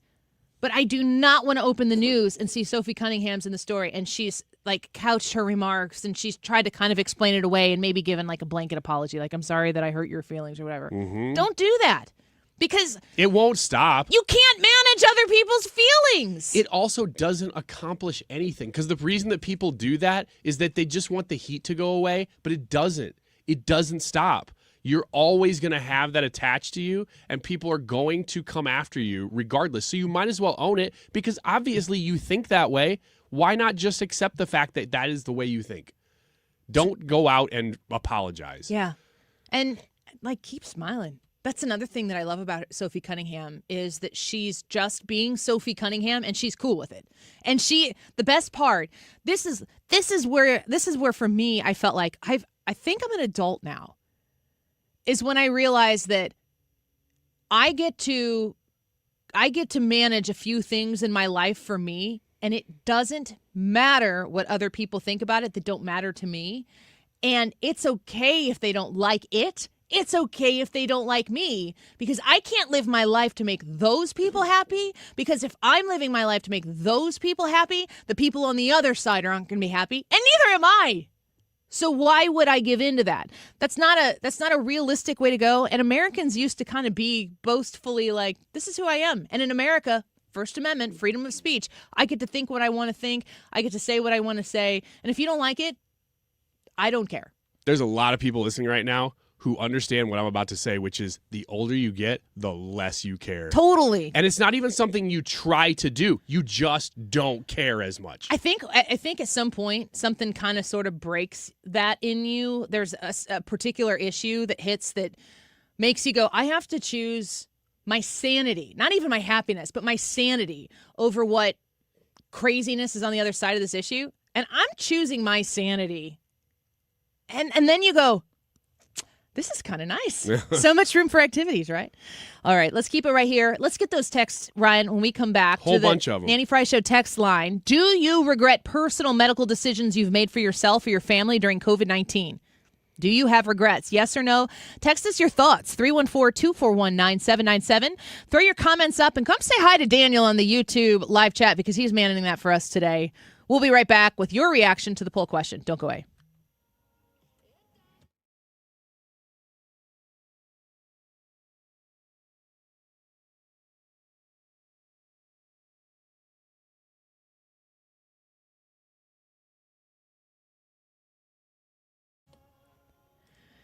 Air Comfort Service, online at aircomfortservice.com. I encourage you right now to consider at least signing up for their maintenance plan. So when you work with Air Comfort Service, you're going to quickly get why they have been in business for decades and decades and decades, like 60 years, because they know how to treat people right. And when you give them a call at 314-513-0091, that's 314-513-0091, you're going to get good people, and they're going to do great work, and you're going to want to tell people about the wonderful job that Air Comfort Service did for you as well. It's their preferred partner plan. And if you sign up at 314-513-0091 to become a preferred partner, you're going to get regularly scheduled heating and cooling system checks. They're going to check the entire system a couple times a year. You're going to get discounts on diagnostic calls and repairs. And you're also going to receive discounts on new equipment. Plus, how about priority service? Become a preferred plan member when you call 314-513-0091. That's 314-513-0091. Go to aircomfortservice.com. So you know the old-timers warned that someone trying to sell you a pig in a poke was a con man. Well, sure. Well, no offense, Tom, but your politician's Amendment 5 is a pig in a poke, allowing politicians to raise our taxes without a vote of the people, and the politician's Amendment 4 takes away our power to do anything about it. Well, let's look at what's really inside Ford 5. Oh, don't do that. 5 hits hardest seniors and those struggling financially with new taxes on services like doctor visits, in-home care, and rent. Sales taxes could more than triple. For up to 80% of Missourians, it's a tax hike. And Amendment 4 ends majority rule, allowing a minority of the most liberal statewide voters in one district to effectively end our power to stop corruption and out-of-control spending and taxing. Slick plan, huh? No, Tom. 4 and 5 are schemes that hurt citizens and transfer our power and our money to politicians and lobbyists. That's why I'm voting no on the politicians' Amendments 4 and 5. Paid for by Missourians for fair taxation. In the race for state senate, candidate Tricia Burns is missing votes. In just 4 years, Tricia Burns has missed over 400 votes in the Missouri House. Tricia Burns just didn't show up to vote 400 times. Like the vote blocking China from buying our farmland? Tricia Burns, absent. Banning DEI in state government? Absent. Ending taxpayer-funded abortion? Burns, absent. When conservative values were on the line, Tricia Burns went missing 400 times. Mike Deering for state senate, he shows up and fights for us, for our farmers, for our families, for the conservative values that built Missouri. I'm Mike Deering. I'll fight to protect our conservative values, and I'll be there every single time. Mike Deering for state senate, showing out to fight for our conservative values. Paid for by friends of Mike Deering, Megan Kaiser, Treasurer. All right, our question for you today, the YouTube live chat poll, is do you regret personal medical decisions you made for yourself or your family during COVID-19? We're going to talk about this in just a second, but a lot of comments. I'll read one right now from the text line, 314-241-9797. It says, I got the first round of shots only because my granddaughter had cancer and the doctors recommended the family get them. But then I got COVID a couple weeks later, and that's when I realized none of this was making any sense. And a lot more to that story, but thank you for sharing those. These are all very personal to every individual, but we all lived it collectively, so we all know what you're talking about when you share these stories. Thank you for sharing them. It is 1:34. This time check is sponsored by Jerry Kelly Heating, Air Conditioning, Electrical, and Plumbing. It's time for a 90...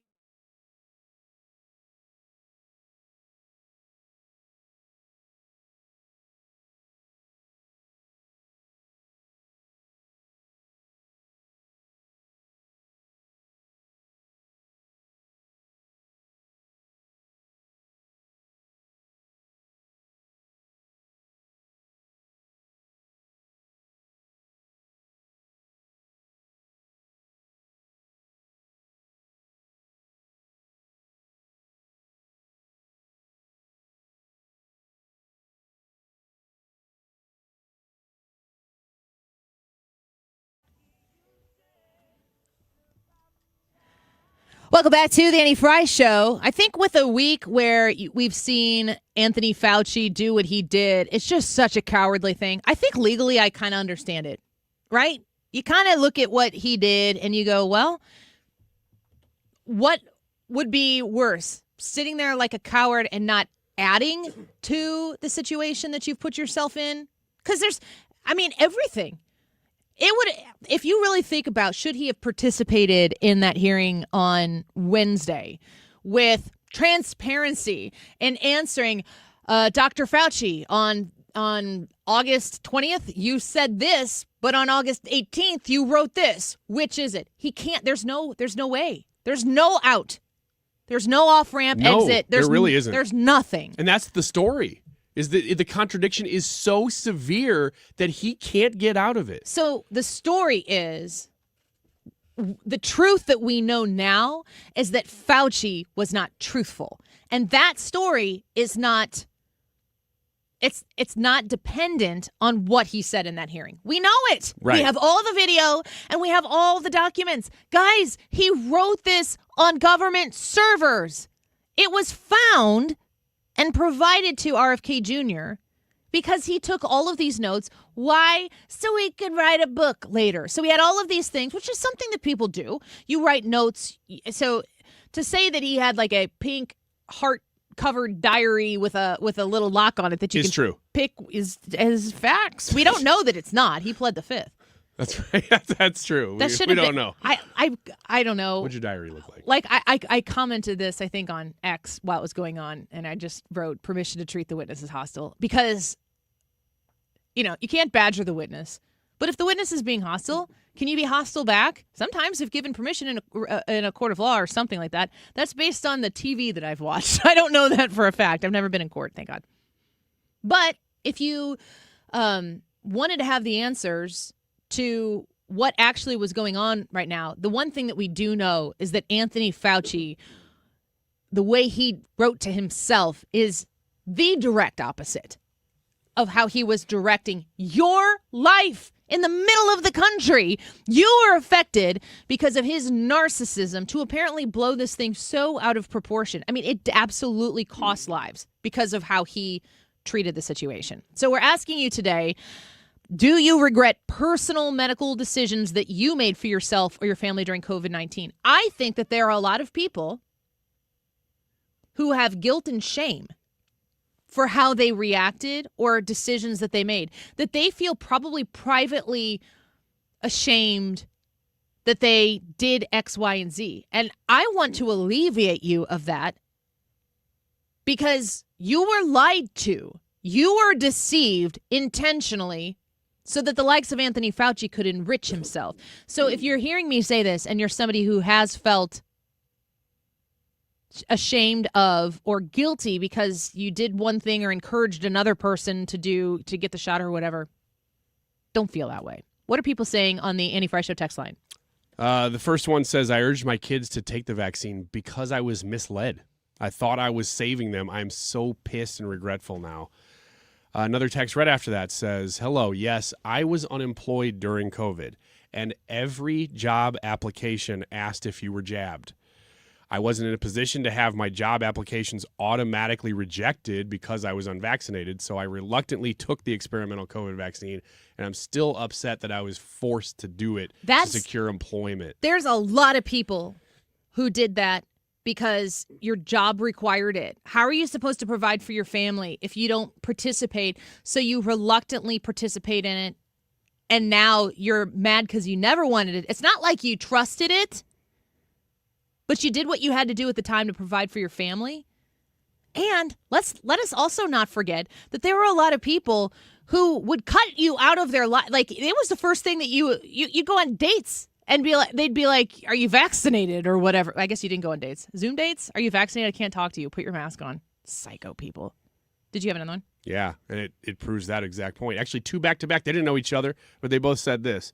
The first one says, I wasn't forced to take the shot, but my sister is a far leftist and told me I would not be allowed to be around her kids unless I got the shot, so I did. Daniel's got comments coming in on the Annie Frey YouTube live chat. If you go vote there in our poll, do you regret personal medical decisions you made for yourself or your family during COVID-19? You can vote in the live chat portion of the live broadcast, and then you can comment. Daniel, read us some of those. Yeah, Libby says, no regrets. I refused the shot and was the one employee out of 2,000 to refuse it. The only thing she does regret complying with masks at work when her elderly patients really needed human interaction. Oh, that's sad too. Think about the people who are on the front lines. I know a lot of people in the medical field adjacent to it, not necessarily like doctors who are in the thick of treating these people, but who were kind of like, this is bullcrap.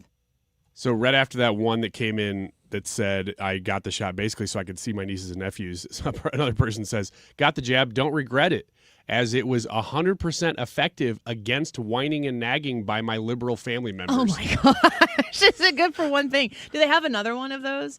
Just like a for other issues? Yeah. Like, what if we tell them that we'll get this vaccine and then it's just like a shot of ivermectin or something? I don't know. It's algae, and then you can go see the pool.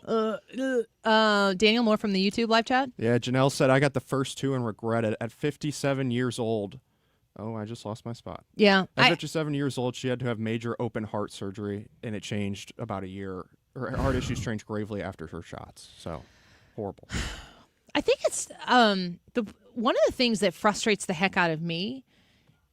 You know, we talk about all the things we weren't allowed to talk about, but when you talk about hydroxychloroquine and ivermectin, there are still people who be like, "What, are you taking the horse pills? Are you taking the horse medication or whatever?" Like, there's this just pejorative way to discuss these things that had been. Didn't ivermectin win like was it a Nobel Prize or some sort of like? Yeah, I know what you mean. Massive medical award that was like, this is transformative. When it first came out. Yeah, and it's been used in for tons of things, whatever. And I don't know who to talk to. Like, I looked at ivermectin, maybe hydroxychloroquine, but ivermectin for the most part.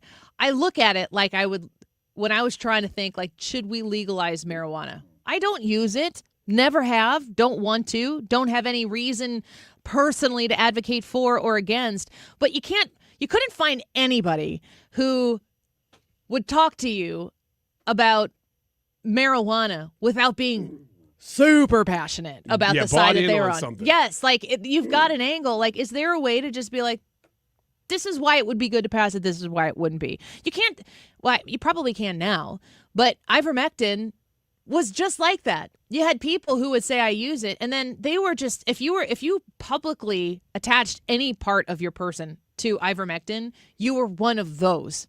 Forever you'd be labeled as one of those. And then there is probably 80% of the people who were in the middle who are like, what's the deal with it? Why are we not talking about it? And then there were the other people who would just like Google ivermectin to try to hate shame people out of the public space wherever they might be because you dare mention the I word. You got another one? Yeah, it says, I personally regret not pushing back more during COVID. I saw many doctors on the internet that explained why it was bad science, and I saw them crushed by the government / Fauci browncoats. I wish I'd reacted differently. I refused to have any medical procedure where I couldn't have a friend accompany me, and that helped me get through some of it. But basically, a lot of regrets for just going along, going with the stream. We were scared. You were right to be scared. We know this because Anthony Fauci was lying to you during the process. And we're finding that out, ironically, yes, this week of all time. So I think it's important to ask yourself this question, but also potentially alleviate yourself a little bit from the burden of feeling some sort of shame or guilt because we were all doing the best we could with the information we had.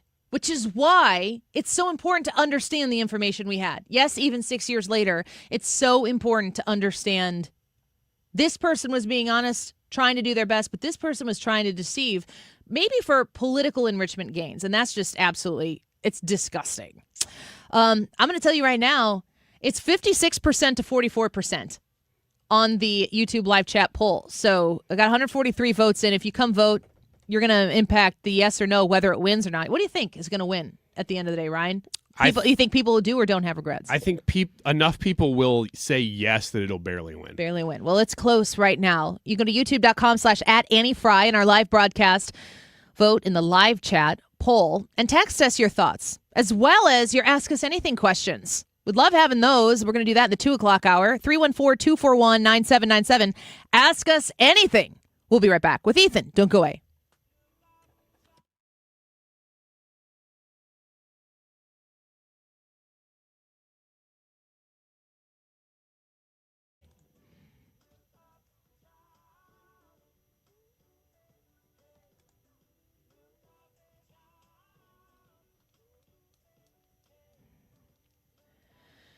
So let's talk about Home Shield Foundation, repairs.com. That weather ends up hitting us again this morning, maybe last night, and you're thinking, gosh darn it, is the basement a mess again? Well, if you get Home Shield Foundation repair to your home and they can look at your basement, they can fix that problem once and for all and make sure that you don't have to worry about it anymore when the rain is in the forecast. The number to reach Home Shield Foundation Repair is 314-271-9900. That's 314-271-9900. Home Shield Foundation Repair wants you to understand that they are a locally owned family business. They are St. Louis people, and they know St. Louis basements. So when it comes to reaching your basement, they've probably dealt with something exactly what you're dealing with before. And if they haven't, they're going to be the right people to call to get it fixed right the first time. Their basement waterproofing services come with a lifetime warranty. Call them today at 314-271-9900. That's 314-271-9900. Tell them Annie sent you. Online at HomeshieldFoundationRepairs.com.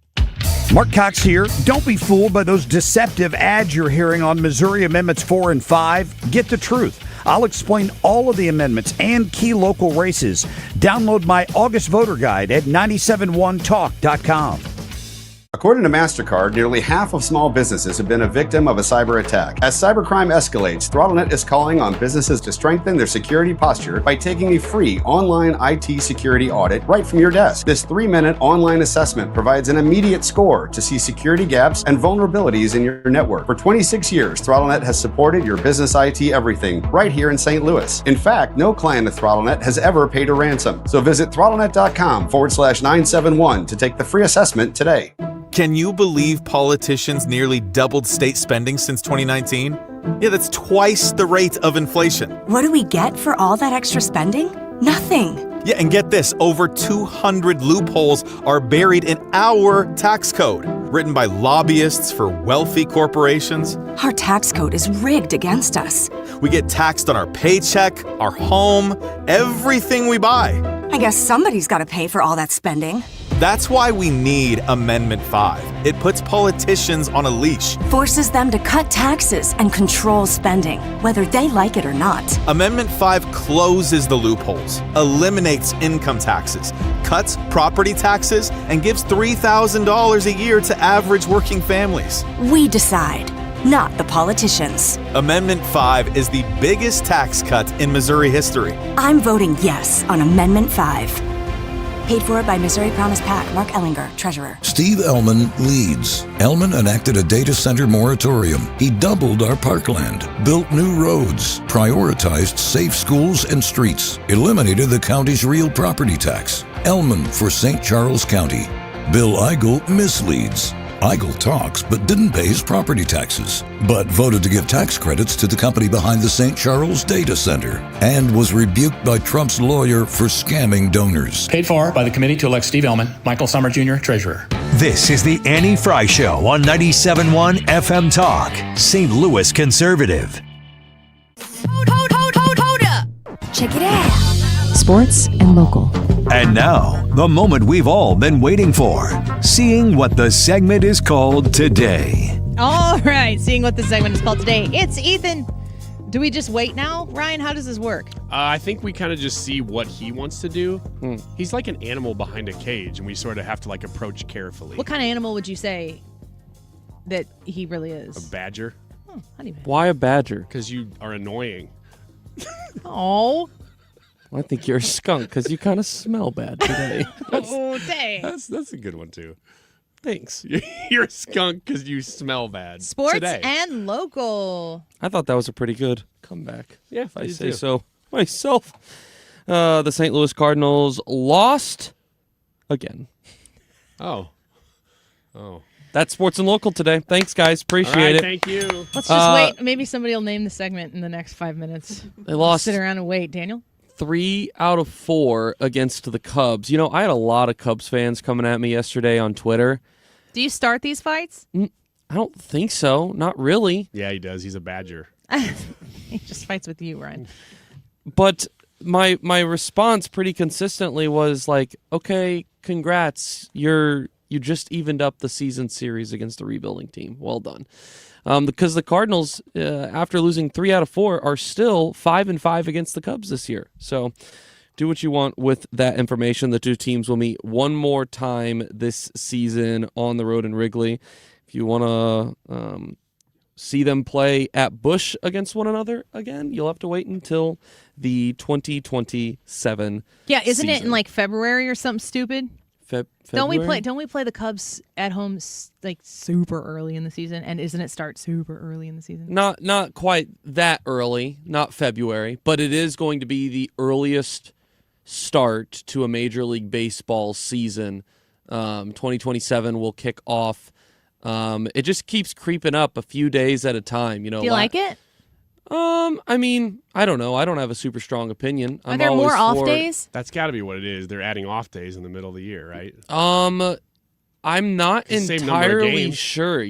I guess, unless they're starting the postseason earlier. But you would think that adding off days would be like a collective bargaining agreement kind of thing. So I'm not sure how exactly that works.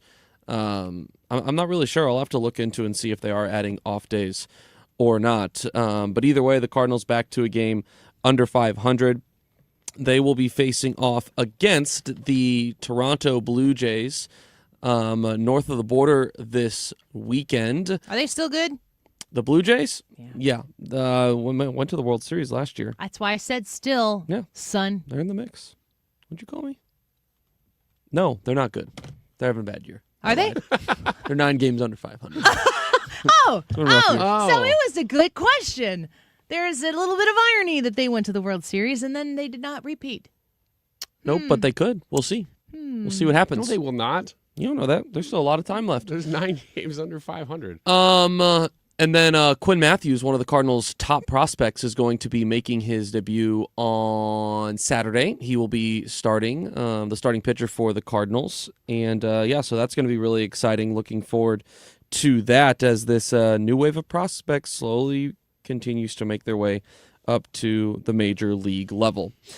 The St. Louis Metropolitan Police Department has welcomed a 5-year-old Clydesdale named Captain to its mounted patrol unit. It was born and it was 5. Where did you get that? It sounded like you were doing a birth announcement, but it was already 5 years. Was it because of the voice I used? Is like, they're welcoming. Yeah. No, he's 5. He was not born 5. Captain made his public debut this week outside Busch Stadium, greeting thousands of Cardinals fans. He comes to St. Louis after extensive training in mounted patrol operations, including urban and rural equitation. Can you imagine being chased by a Clydesdale through the streets of downtown St. Louis? Horrifying. What's more St. Louis than that? Like, just it has to be like down Market, like into the arch. You know, we've been away from the arch. We've been trying to figure out all of these issues for the city for all this time. How do we stop crime? And the answer was here all along. Yeah, you just let the horses go. Just let them run free. Let them run. Go. Be free again. Go back to your roots. It's like Free Willy, and they but not a whale. Run out it's of a the horse. I knew that you would like that one. Would it be scarier if you were not being chased by one in the city, but you were out in a country road and it was nighttime and it was being ridden by a guy with a pumpkin head? I think so. What are we talking about? I think that'd be pretty frightening. Me too. Ryan, you can't just like fantasize about weird things. You can do whatever you want. You're an American. No, you can't. This is my show and this is a dictatorship. Pretty awesome. Put you in the public square. I was saying you can do anything you want. Annie. Thank you. I appreciate the affirmation of what I knew You're already. welcome. Plenty of training, active self-defense, crowd management, obstacle navigation, community engagement. I want a self-defense horse. Captain joins the St. Louis Metropolitan Police Department after nearly a 2-year search, thanks to a partnership with the St. Louis Police Foundation. I want to see Captain. I want to go see Captain. Me too. Now you don't have to wait until opening day to see a Clydesdale. Commit a crime and he'll come get you. Yeah. I'm good. Get on a bird scooter and just go around until you see a horse. St. Louis City Can you still find those? Yeah. St. Louis City has named a new health director. Did you guys see this? Dr. Faisal Khan will take over as the St. Louis health director on August 3rd.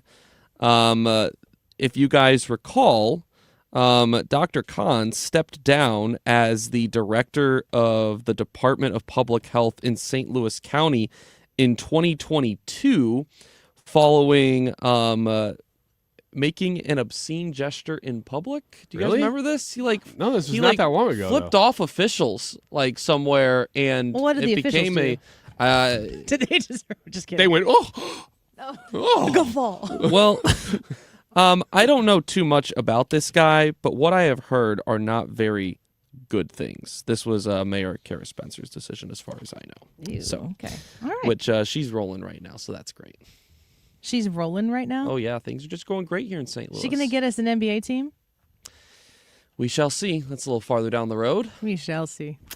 All right, let's keep it right here on 97.1 FM Talk. We have Ask Us Anything. I want banger questions today, Ryan. All right, we'll From see the what we text can line. do. I'm going to have to solicit. 314-241-9797. 314-241-9797. Help us out a little bit here on a Friday afternoon. Ask us anything on the text line. Don't go away.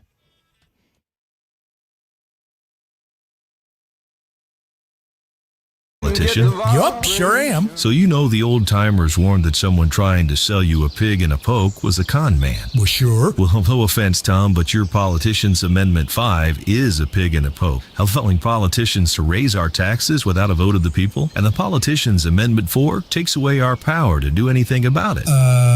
Well, let's look at what's really inside Forward 5. Oh, don't do that. 5 hits hardest seniors and those struggling financially with new taxes on services like doctor visits, in-home care, and rent. Sales taxes could more than triple. For up to 80% of Missourians, it's a tax hike. And Amendment 4 ends majority rule, allowing a minority of the most liberal statewide voters in one district to effectively end our power to stop corruption and out-of-control spending and taxing. Slick plan, huh? No, Tom. 4 and 5 are schemes that hurt citizens and transfer our power and our money to politicians and lobbyists. That's why I'm voting no on the politicians' Amendments 4 and 5, paid for by Missourians for fair governance. Stewart's American Mortgage and the Bagel Loan. Gosh, this is such a smart financial move. Or at least even send the text or make the call to 314-324-4440. That's 314-324-4440. Why? Because the Bagel Loan is there to make you have the smoothest transition into your brand new mortgage, or even a mortgage refinance, a cash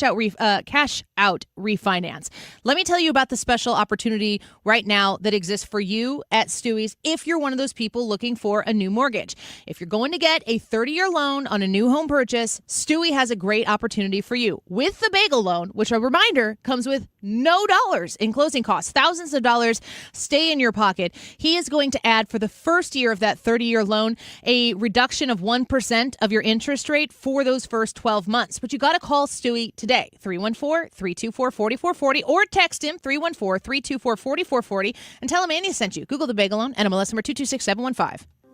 Travis Wilson here, State Representative of District 106 in St. Charles, Missouri's first state capital. As a 31-year resident of St. Charles County, I know the issues that are important to our residents, such as protecting women's sports, stopping harmful procedures on minors, and fighting the woke agenda. As your representative, I know what it takes to bring new opportunities to our community to ensure our children have a brighter future. It's been the honor of a lifetime for my family and me to represent you, and I humbly ask for your vote again on August 4th. Paid for by Wilson for St. Charles. Merle Schneider, Treasurer. Hurt in a motorcycle accident? You need someone who knows St. Louis, who's about St. Louis. You need Kaufman Townsley, your hometown injury lawyers. We're here for real people with real results. Kaufman Townsley, St. Louis Injury Lawyers. Call 314-777-7777. Hey, it's Mark Reardon. If you're nearing retirement or already retired, call my friends Thomas Helbig and Bob Kershaw with the Retirement Advisory Group. They'll show you how linking to the market is much safer than owning the market for your retirement savings. They're the official financial advisors of my show. Go to retirementkey.com. KFTK FM Florissant from the Kaufman Townsley St. Louis's Injury Lawyers Studio. Call 314-777-7777. That's 314-777-7777. A fighter jet crash in California. Elisa Brady, Fox News. It happened in San Diego near Marine Air Station Miramar. The Marines just confirming that the pilot of an F-35B has been recovered after ejecting. We don't have a lot of information about what exactly unfolded or might have gone wrong here, but we do know that reports of this crash started coming in around 10 o'clock this morning. Fox's Natalie Chuck, that's West Coast time, so about 2 hours ago. I did speak with an official at the base. I asked if they could explain, is this a training situation? What exactly was this plane doing, this F-35 doing? They said that they didn't have those details right now. San Diego fire officials responding earlier to a brush fire in a field from the crash. President Trump says all Iran does is make him angry with public claims about negotiations he says are not true. I'm losing faith in them because they do lie and they do misrepresent. He's still not ruling out a deal, but also says the U.S. will be hitting Iran very hard after this week's attempted attack on U.S. forces in Jordan, adding that at some point they'll say they can't take it anymore. This during a cabinet meeting at Camp David, where he also defended a settlement deal with the IRS that's now delaying a vote on his attorney general nominee. President Trump says the Justice Department is correct that a $1.8 billion anti-weaponization fund created as part of a settlement with the IRS and Justice Department is dead. But, I wish it weren't, to be honest with you. I think people were horribly treated, horribly abused. That settlement agreement is stalling a confirmation vote for Acting Attorney General Todd Blanche. A pair of Republicans, John Cornyn and Tom Tillis, are demanding written assurances from DOJ officials about the deal. President Trump endorsed Cornyn's challenger, Texas Attorney General Ken Paxton, in the state's heated GOP primary earlier this year. Fox's Jared Halpern at the White House. America is listening to Fox News. When I hit my 50s, I felt like things were slowing down. This is Sandra's Metamucil story. I started taking Metamucil for digestion, but had no idea it would impact so much more. Not only did Metamucil help me feel more regular, but my heart health saw the benefits too. Metamucil. One simple routine, 4 health benefits. Digestive health starts here. Go to metamucil.com for more details. My name is Whitney Allen, and I'm a widow. My husband, Ryan, died. We never thought we'd ever have to use life insurance, but the unexpected happened. With Ethos, signing up was fast and 100% online. You can get a quote in seconds, apply in minutes, and get same-day coverage. No medical exams, and you can get up to $3 million worth of coverage. I'm grateful we were prepared. Get your free quote at ethos.com/term. That's ethos.com/term. Paid spokesperson. Time spent on application may vary. Online health questions required. Air Comfort Service, heating, cooling, and insulation. Weather. Scattered showers and thunderstorms around this afternoon. A couple of them could be on the strong side. 85 for the high. Scattered showers and thunderstorms tonight, 70. First weekend of August, Saturday, still changeable skies with scattered showers and thunderstorms, 78. Sunday, partly sunny, nothing more than a spot storm at 83. This is 97.1 FM Talk. Chief Meteorologist Dave Murray.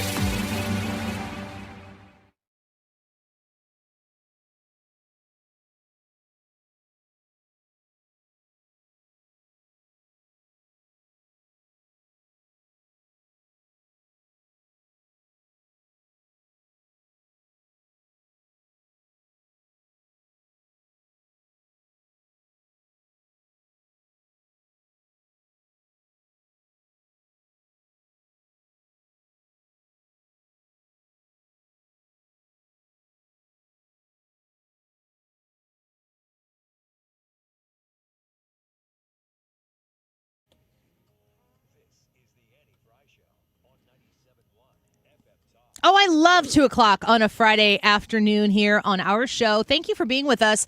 It was nice to have kind of a little bit of a rainy but a cool morning. Okay. It was chill outside, right? Well, you gave me the lead-in that I was looking for. I didn't do that on purpose. You did not know that I was going to talk about the weather because I just pulled this up to see what the temperature outside is right now. And? 76 degrees. Yeah, baby. It is really nice in St. Louis. It's still July. And I'll tell you, the reason that I pulled that up is because of a text that we got during the break there that I went, really? Are that many people's windows down? Oh, it's 76 degrees. That makes sense. Here's the text. It's so cool.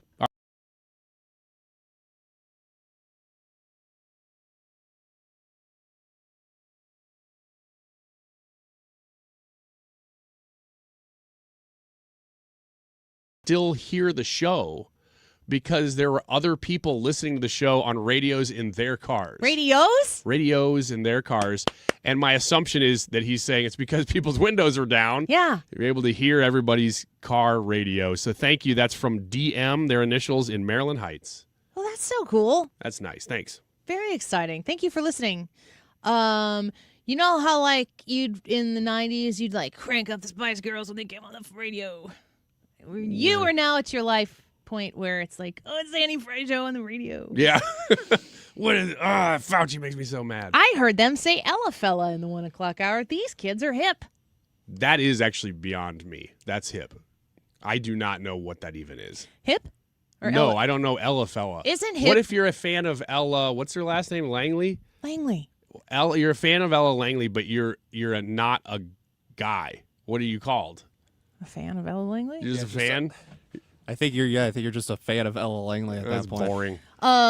The YouTube poll for today that we are chatting about is any regrets that you have, if you have any, about personal medical decisions you made for yourself or your family during COVID-19. We've talked a lot. We've read a lot of your text messages to the text line, 314-241-9797. But also, we're asking for your Ask Us Anything questions. Ryan is monitoring that text line as those texts come in. So if you'd like to ask us anything, we would love to answer almost anything. You can send us those thoughts on the text line. Daniel's watching the YouTube live chat as well, so send us those thoughts. I'm asking you, Ryan, do you have regrets? Would you say that you look back on the COVID times and you go, I genuinely feel like I regret fill in the blank? There's a few things that I would not necessarily have gone along with everything as much as I did, but I really didn't. I did not go along with everything. I mean, I'll publicly say I did not get vaccinated, and so I don't have a regret about that. I don't really see a whole lot of people. I don't see a single person in either our chat or the text line saying, "Well, I didn't get vaccinated and I regret it." Like nobody's saying that. I don't know that that's ever been said. No. Lots and lots of people are saying they regret being vaccinated, and a lot of people sharing those stories. We can share a few of those more in a minute here, but I don't really have any. It's hard to say I don't have any regrets. There's nothing specific that I would have changed, except that I hated every minute of it. And I was fighting it tooth and nail in my soul as it was happening. Fighting what? Just the oppressive pressure from basically like a combination of government and polite society. It was disgusting, the collusion between these factions that forced you to do what they told you to do, or else you're not going to have a job. You're not going to get paid. You won't be able to be involved in anything. Oh, and by the way, we're shutting down your businesses. We're shutting down your schools, every sporting event. And it's because we love you. I don't. BS. Well, I mean, all of those things, yes, in July of 2026. But I felt that wrestling. I would consider myself to be, and anybody who's known me for the majority of my life, and I don't know if people would attribute this as a positive or a negative towards me, because it's certainly a double-edged sword. But I am somebody who is in constant pursuit of what's right. What is right and what is good. And, you know, kind of in an overly confident kind of way in my earlier life, maybe what was right and what was good, I could be boastful about being willing to go against the grain, to do the right and good thing when nobody else was doing it. And you kind of become a self-made martyr, and that's like obnoxious to be around. So I apologize to the people in my life who endured that part of me. But from a very young age until this moment in time, as a 42-year-old wife, mom of 4, coworker, whatever, all the things, daughter, all the things that I am, I've always wanted to know what's the right thing. And I have a complex about myself that if I feel like I did something wrong to somebody, I can't. It's the only thought that I can contain in my brain at one time. Like, I need to make it right. I need to make it good. I need to apologize. I need to have that person accept that apology. And part of growing up is remembering and reminding myself that I don't really get to control if people are really forgiving of those things. I don't really get to control if I wrong somebody, if they like me afterwards. Like, I have to let that go too, because everything that I'm saying right now is about being somebody who has that need to feel like I'm in control of the situation. Like, Ryan, you know that I'm a pretty private person, would you say? On the whole. Yeah. For somebody who has a public radio show and we talk for 15 hours a day, I'm not that this isn't real life, but I'm not a extroverted. You're not an public oversharer at all. No, not an oversharer. Oddly, because we talk for 3 hours a day and we have to share about everything in a way. If you pay close attention, I'm the one usually asking you the questions. Yeah, that's true. And you And I'm like, very and I rarely do those questions just get going, lobbed going, back to me, and I'm like, I don't need to talk about it. I didn't know what was right during COVID. I wanted to do the right and good thing, and I can usually find my way to the thing where in my soul I'm like, this is the right and good thing to do. And if people love it or hate it, I'm somebody who can be very comfortable not worrying about everybody else. And I could not come to the conclusion that it was right to get the vaccine or it was wrong to get the vaccine, that it was right to do the good neighborly thing and mask up and keep your distance, like all of the things that you do for your common, the common man, like what you do unto others as you would have them do unto you, to respect the idea that there are some people who are really freaking out and panicking about this. That I think the right thing to do is not to make them feel really uncomfortable. So when it comes to assessing our rights in any situation like that, we also have to remember that while you shouldn't put yourself first in everything all the time, you still get to have a say. And what you think about whatever said thing is still actually matters. And what we were told during COVID is the only thing that matters is what the people at the top tell us. There is no other thought. If you entertain the thought in your brain, shame, public shame on that person. And now we know this week, by way of these diary entries, how Fauci was only putting Fauci into the equation when he was talking publicly. He had a necessary outcome, and he lied to you and to me while we wrestled in our inconsequential Midwest little existence. I don't know if I should get this shot. I don't know if I should inject my body with this. I don't know if I should leave my 95-year-old grandma alone by herself and drop groceries off on her back porch without seeing her and hugging her. I don't know if I should do all of those things. But there is enough fear that was instilled in our everyday lives that, you know, I can remember having these thoughts and saying this publicly, like, I'm just trying to think of what's the worst thing that could happen if I do A? What's the worst thing that could happen if I do B? So it's not like it was just, that I was only ever acting emotionally. I tried to rationalize and objectively approach the information that was given to us, but the consequences of making the wrong decision were so high. I have a very close member of my family, in my family, who was in the hospital for weeks, where we really didn't know if this person was going to make it at a certain point. And you don't want to be, I remember carrying in my gut the feeling of, did I do something to contribute to putting that person in the hospital because I was around them or because we chose to go a certain place or do a certain thing? That is a burden that is so heavy to think about. In our case, this person recovered and is well, but there are a lot of people who didn't. Relationships were lost, were severed. Members of your family were lost, maybe to COVID, maybe to the comorbidities that existed likely with the COVID. And then families are broken up over everything that happened. Jobs were lost, businesses were lost, money was borrowed at a United States government level at a fever pitch that will probably never recover from. Like, there's a lot of stuff that happened here. I don't think there's anything wrong with having regrets. I know people will say often, like, I don't have any regrets, which is kind of a prideful way of to me, if I think of that, it's a prideful way of being like, I didn't make mistakes. I did what I could while I could. It doesn't mean that you're prideful if you don't feel like you have regrets. But I think it's actually kind of important to really, I say this to my kids a lot.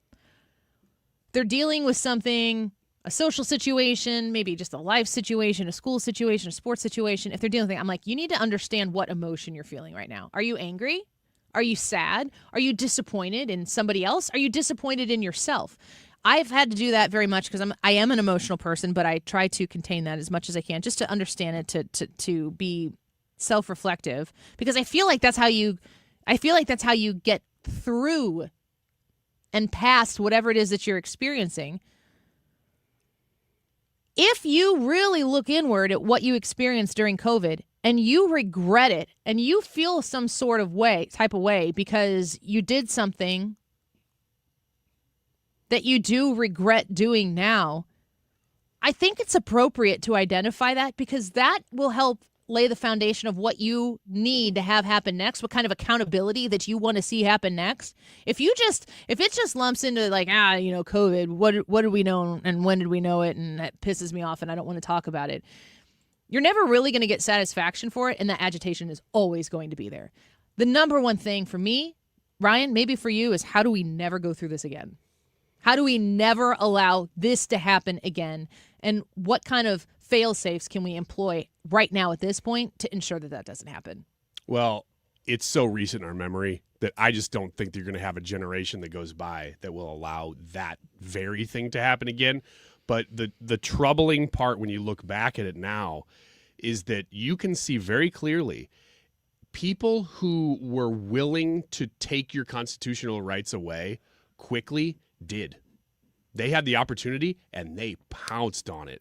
And those who had the opportunity and didn't, they are commendable. And so that's almost like the big lesson, is to make sure that you're not giving those things away easily, because we did, and they were taken immediately. Keep sending us your text on the subject, as well as your Ask Us Anything questions, 314-241-9797. We'd love to have you join the show here on a Friday afternoon. We'll be right back. Don't go away.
Welcome back to the Annie Frey Show. Thanks for being with us on a Friday afternoon. The YouTube poll today is regarding COVID-19. When it happened, do you have regrets? And got a lot of feedback coming through here. I think it's okay to admit that you have regrets. I think that's something that I've had a hard time thinking. You got to swallow a little bit of pride to be like, I regret that.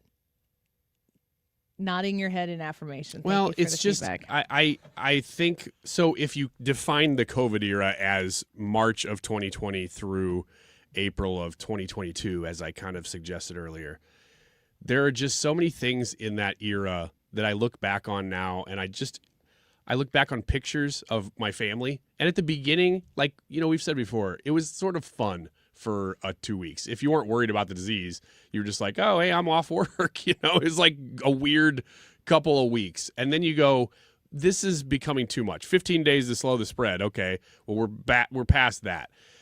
And it was things were just taken so quickly.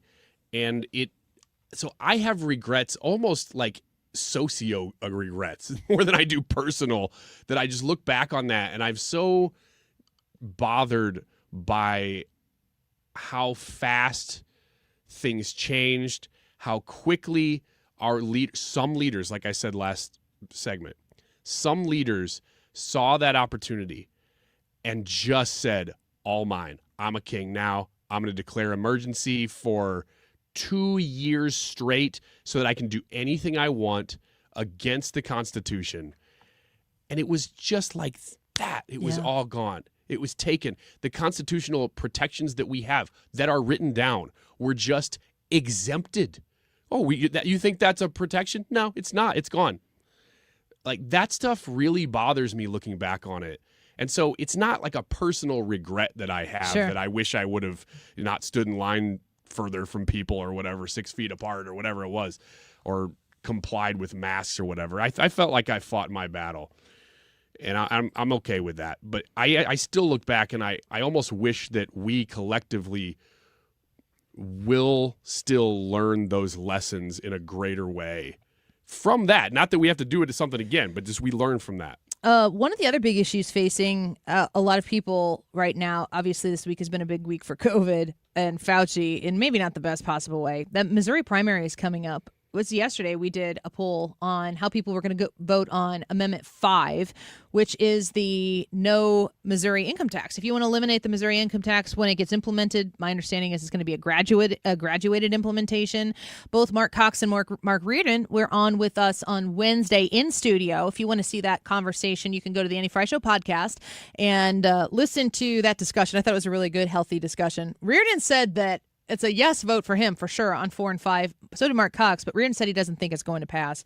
There's a lot of questions that need to be answered for Missourians come next Tuesday when the primary is here. But one of them that we haven't talked about a whole lot is Cori Bush and Wesley Bell. Does Cori? I don't know if Cori Bush has a shot. I don't know if you can pull up on Real Clear Politics if they are following. They won't be pulling that one, but I can probably find a poll somewhere. Well, I don't know how that's going to go, but if Cori Bush beats Wesley Bell, I can't imagine that she would, but I'm not certainly following that race super closely. Fox News has a report out today from Elizabeth Elkind saying one of the most outspoken members of the squad is plotting her return to Congress. Can you be an outspoken member of the squad if you're not in Congress anymore? Kind of feels like maybe I don't think so. That ship has sailed. I wouldn't have even said that she made the squad. It was like heck yeah, she did. The squad kind of shunned her, I thought. No, she was, I think she was right there, like dyed in the wool. She's plotting a return to Congress as a wave of socialist insurgency continues to batter establishment Democrats across the country.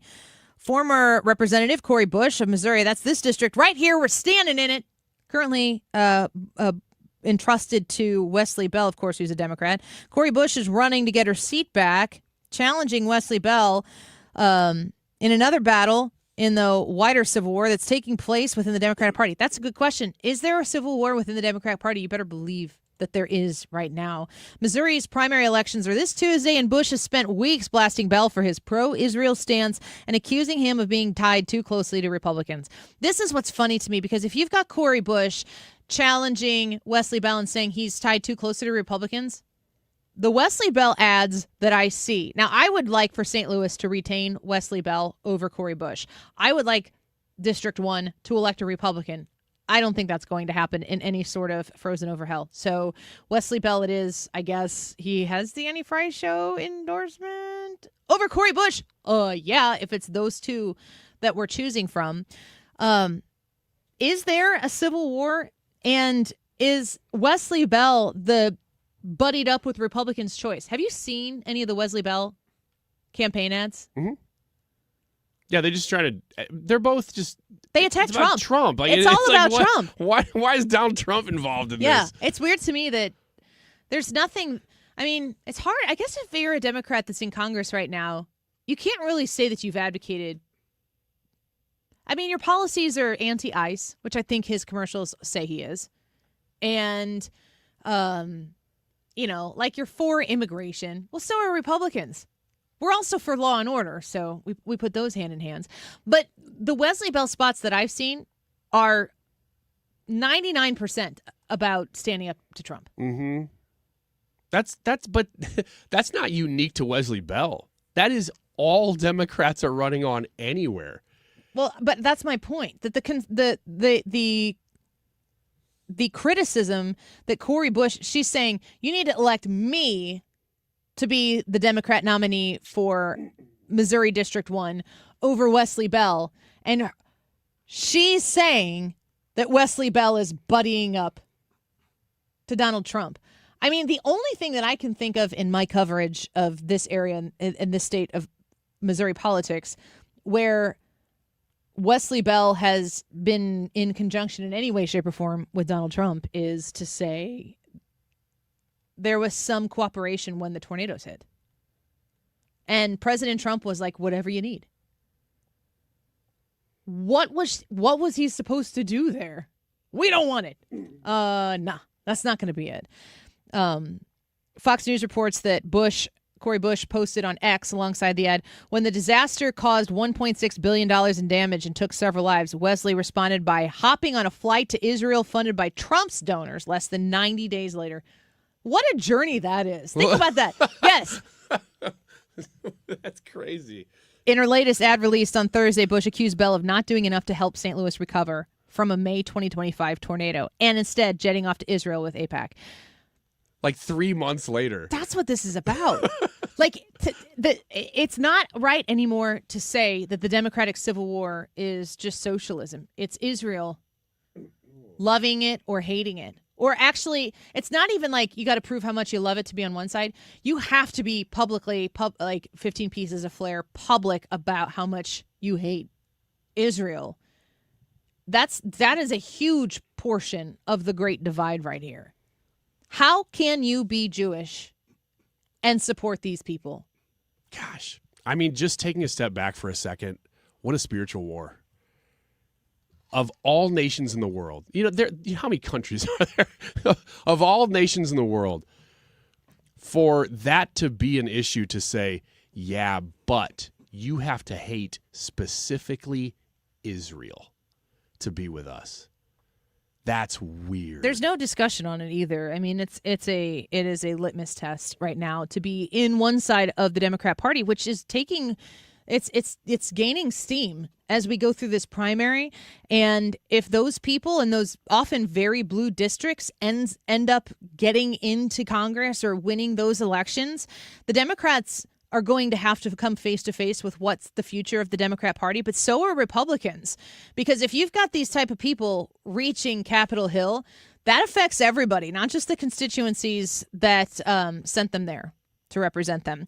When we come back, next question, we need your questions. Text us your thoughts. What do you want to know from the Annie Frey Show? Ryan and myself will answer your questions. Ask questions of Daniel. He's in here. He's ready to answer anything you want to know. That's what he told us in the break. I have questions for Daniel. I need to get to know Daniel a little bit more. Ethan might pop in as well. Text us at 314-241-9797. Next question. Next. Don't go away.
Well, the YouTube live chat poll. We're going to play that one again. Can you come over here, Daniel?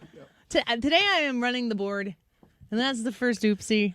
I said I was doing great before. I said it's like talking about a no-hitter in the 8th inning. So here we are. Anyway, time check, Ryan. Time check. Yeah. Sorry, Rhino Shield. No, don't be. They're going to get extra. They're going to be fine.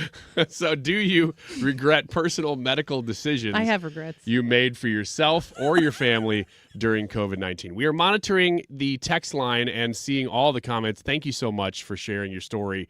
I know it's hard to do that in a real concise way, but on the text line in these comments, that's what you have to do. So thank you for doing that. 314-241-9797 if you'd like to text in. By the way, we are doing Ask Me Anything next question, whatever we're calling it now. Please. So any questions that you participate. have, I've marked a couple here, so thank you for those. But if you have other questions about just whatever's on your mind, text those in 314-241-9797, especially if they're personal to us. I like how I screwed that up, and you guys on there go, uh-oh. Okay. Uh-oh. Well, there's no getting around it. It wasn't No. like we could go, oh, yeah, you just faded out in the middle of a commercial. That's normal. I'm just glad it faded. It made it sound a little nicer. Anyway, you It got some did. business to attend to? 2:35, this time check is sponsored by Jerry Kelly Heating, Air Conditioning, Electrical, and Plumbing. It's time for a $98 AC tune-up.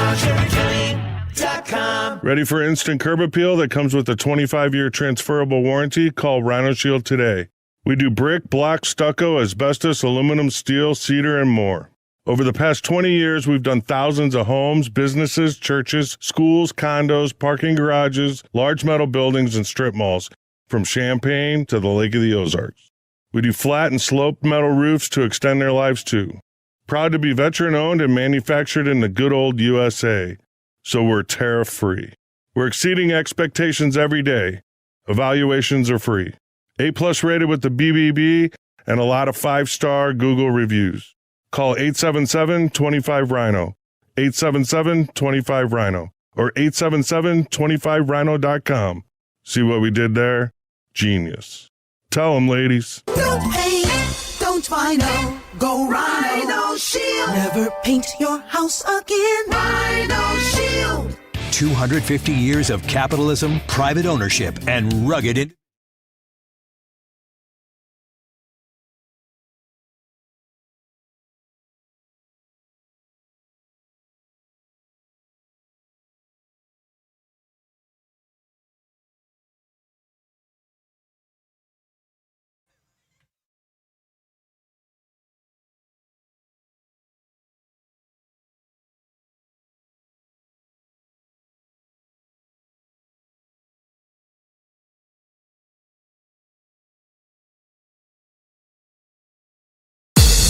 Next question. It's a legitimate question. Next question. Next question, please. Next question on the Annie Frey Show. Okay, so this is where we get to talk to you a little bit about things that you might want to know about each other, but we also have the opportunity to ask each other about things that we would like to know about one another. But your text messages to 314-241-9797. If you want to ask us anything, you can also send them to the YouTube live chat. Daniel is monitoring that. He'll bring your conversation onto the show with us there. First to you, Ryan, what's your question? All right, my question is, have you ever, I could say, what's the worst you've ever gotten in trouble for something you did or said on the air? The worst thing, I don't know that I've ever really gotten in trouble for anything I've said on the air. Would you believe that? No. What should I have gotten in trouble for? No, I don't remember, but I think that you would have at some point gotten some pushback for something. How about just Do you mean like professional trouble or like... Expand it to any job that you've had within 97.1, whether that was digital, on air, whatever. What's the worst you've ever gotten? Like, ooh, that you misstepped, you messed up. On the air? Any place, like I said, digital or on air. Ryan, I don't know that I've ever gotten in trouble for anything. Gosh, dang it. I stress heavily that nobody is telling me what to and what not to say. Well, yes, but if you're broken an FCC rule or something. I've never said a no word on the air. Which reminds me, maybe now is the right time to talk about this because I didn't end up talking about it earlier in the week. I was going to, but we had such a crazy a crazy series of shows here throughout the course of the week with a lot of great guests with the Fauci stuff and Josh Hawley and so on and so forth. But I was watching the Fauci hearing, and you might remember Senator Moreno questioning Fauci and saying to him, he kind of was explaining, this is why I decided to run for Senate. And he was talking about an Ohio family. I think they got arrested for going to sit in the bleachers away from everybody to watch their kiddo play football. And they're like, no, you can't do that. And they got arrested for it. And he's like, this is cray-cray. I'm going to do something about it. And then he decided he was going to run for Senate. And he ran, and then he won, which is incredible. So he's telling this story in this hearing, and then he says to Dr. Fauci that this is why I did what I did. And he basically said that the reason he did it is so that he could come to the United States, he could come to the United States Senate and tell Anthony Fauci to go F himself. So I was listening to that and I was like, oh, whoa, Moreno just went there. And there are a lot of times where something like this will be happening and we might be airing it live. And if it airs live, we have a dump button here. We can push the dump button. Hopefully we catch it because, reminder to you and to me, these airwaves belong to you, the public. They don't belong to me when my show is on the air. It doesn't belong to the radio station. It belongs to you. And there are certain rules and regulations that we must confine ourselves to in order to serve the public. And saying the F-bomb is not allowed. I heard Moreno say that. I retweeted the video of him saying that, and I just said on Twitter, requesting permission from @BrendanCarrFCC. He's the chairman of the FCC. He's like the dude. The head honcho. Requesting permission from Brendan Carr to air @Bernie Moreno's, all caps, full remarks to Anthony Fauci on the People's Public Airwaves. Moreno speaks for the people. And then there's a clip of him saying to Fauci to go, leave it to Brendan Carr. I look on my notifications, and Brendan Carr, the chairman of the FCC, replied to my request for permission with, quote, no objection here. Yeah. That was the way I reacted. Crazy. I did. I gasped when I saw that. And then I sent it to my boss, and he sent it to some people, and we decided that the public airwaves still should be protected. And my kids listen to this show, and your kids might be listening to this show. So he elected not to do it. Plus, I don't know that his tweet is admissible in court or however that works. I'm not 100% sure, but I've never gotten in trouble for anything on the air. Have you? Not big trouble, but I got in trouble on this show about probably 3 years ago. Really? Yeah. Do you remember? I'll tell the story. You'll remember it as I tell it, I Is it think. something you spelled? Yes. Oh, yes. You already know. Don't say it. I won't. Don't do it again. I won't. But I was explaining. Daniel, I'll just tell you because this is new information to you. And maybe one person listening. Yeah. I was explaining the word they use to refer to seals in French. It's the F word.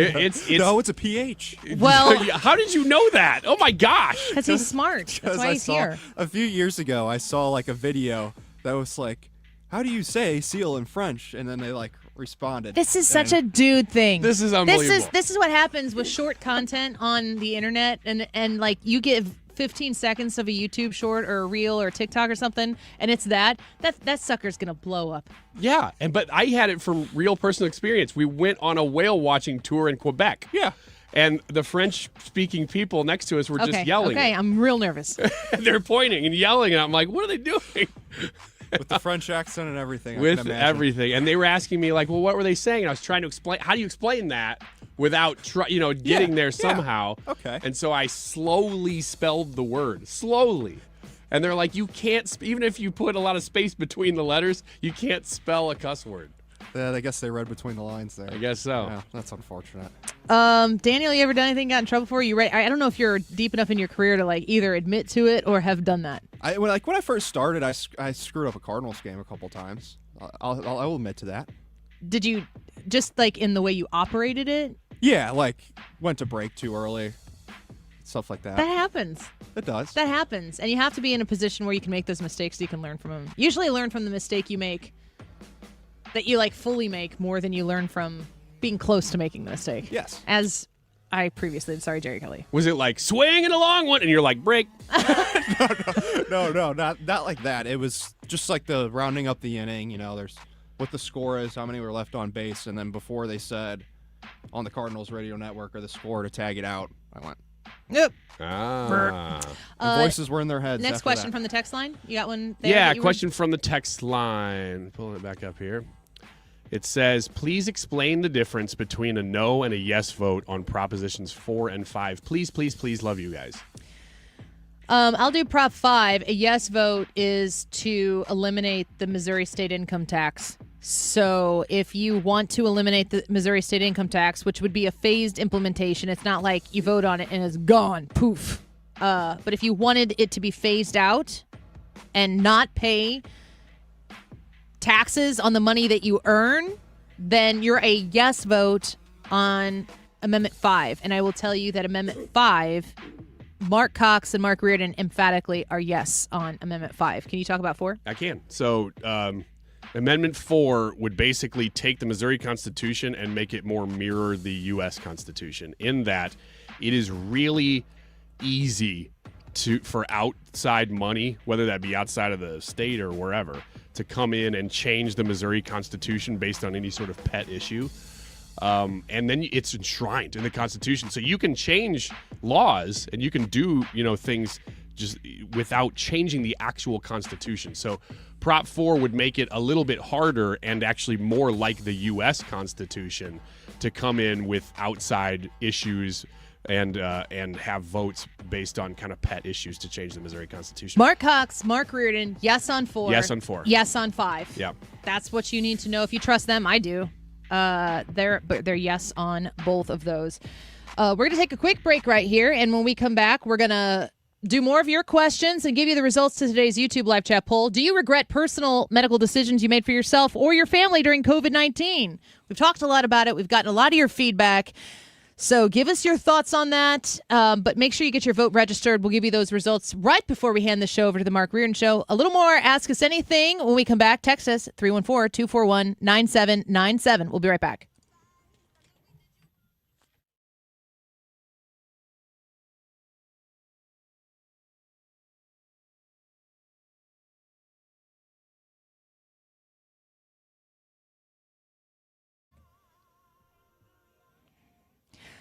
So Todd Sivia of Sivia Law, you know him as somebody who has worked with the Annie Frey Show for a while. He did our estate plan. So when you reach out to Todd Sivia and you're talking to him, know that my husband and I, we've sat down with him in his Edwardsville office, and we have trusted him to create our trust. And I would encourage you to do that as well. And because you listen to this show, and because Todd Sivia wants to incentivize you to make that phone call to work with him the way my husband and I did, he's giving you a special opportunity to save. An initial strategy session, when you sit down, how about making it free? It's a $300 value when you call 833-995-WILL. That's 833-995-WILL. And you tell him that you heard about it on the Annie Frey Show.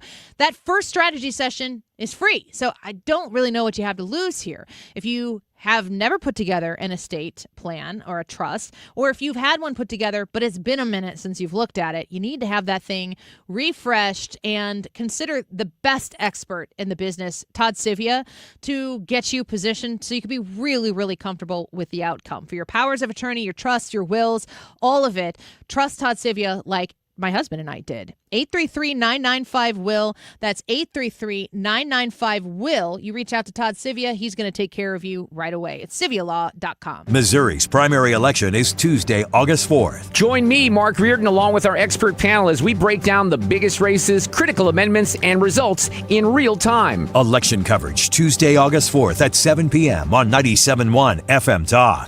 Every trip to the grocery store costs more. Insurance premiums keep climbing. You're working harder, but your paycheck isn't going as far.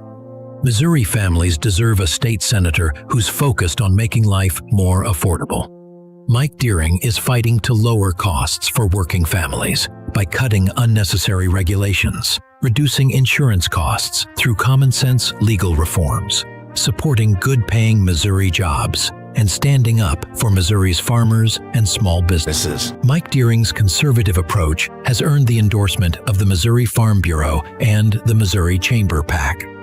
Because Mike Deering will fight to strengthen Missouri's economy and help families keep more of what they earn. It's time for conservative leadership focused on lower costs, stronger communities, and a more affordable Missouri. Paid for by the Missouri Chamber of Commerce and Industry. Kara Korchis, President and CEO. License number GL2500615. Hey Dad, what causes drains to clog? Grease, hair, soap scum, and tree roots. Tree roots? This town has old pipes and big trees. They find each other. They grow inside pipes? They bust into pipes. Whoa. Once they're in, the water stops flowing. Can we fix it? The big green grasser machine can fix any clog. Green is always grasser at grasserhomeservices.com. Taking care of yourself should fit into your life, not complicate it. Neoviten Original Formula is a complete daily multivitamin designed to support your everyday wellness routine with essential vitamins, minerals, and a natural ingredient blend, all in just 2.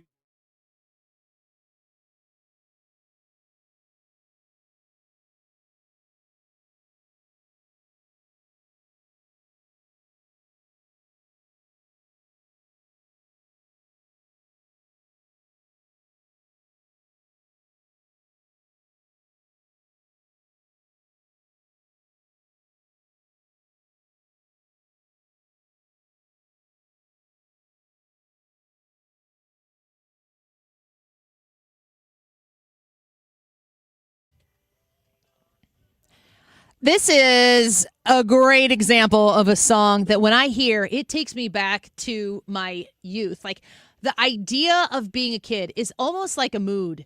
It's almost like a vibe. We're doing a little next question here. We're taking your questions on the text line at 314-241-9797. Plus, we've got the results coming here in about 5 minutes of today's YouTube live chat poll. Do you regret personal medical decisions you made for yourself or your family during COVID-19? It's still close. So come weigh in on the Annie Frey YouTube channel and vote in the live chat. My question to you, and I'm going to piggyback off that song right now, Ryan. When you think about being a kid, I think that you've got 12-year-olds and a 9-year-old? Yep. 2 12s and a 9. We're going into the upperclassmen world of high school, my son being a junior next year, but all the way down to 5. So we've got 4 kids, and they're all kind of in very different phases of their life. When I think about being a kid, it looks like a foreign land to what my kids are experiencing being raised. Phones that were corded to the kitchen, so if you wanted to talk to your friends for 3 hours, you had to stay adjacent to the public space of the home. And then if somebody wanted to listen to you because you had to stay adjacent, because you were literally corded to the kitchen, no, they didn't have to just stand near where you were. They could pick up another phone and listen to everything that you were saying. Did you talk to people on the phone as a kid? No. That's a girl. Is that more of a girl thing? Well, it is until you really like a girl, and then you will talk for a long, or you would talk for my 8th grade year. I had a very dear friend, still a very dear friend of mine, and we would talk for hours almost every night. And it was a friend thing. That's rare. It was good. It was a good thing. He's still a good friend of mine. What is it when you think about being a kid?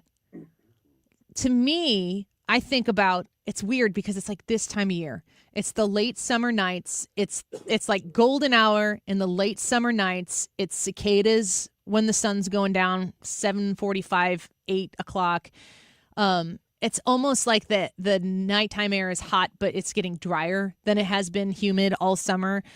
And there's just this like peaceful, calm simplicity to it. And I really think about sitting down on the couch and watching TV with my parents, but not having a bedtime because school's out, or like, so you get to watch, I don't know, my dad was making me watch Rush Limbaugh on television. This explains a lot, doesn't it? Ours was Quantum Leap. Yes, Quantum Leap. I think my mom liked that guy.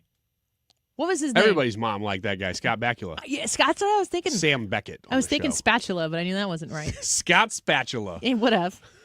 But we would watch that. My dad would watch Star Trek. He had a thing for that lady. I'm just kidding. Sorry, Dad. Deanna Troi.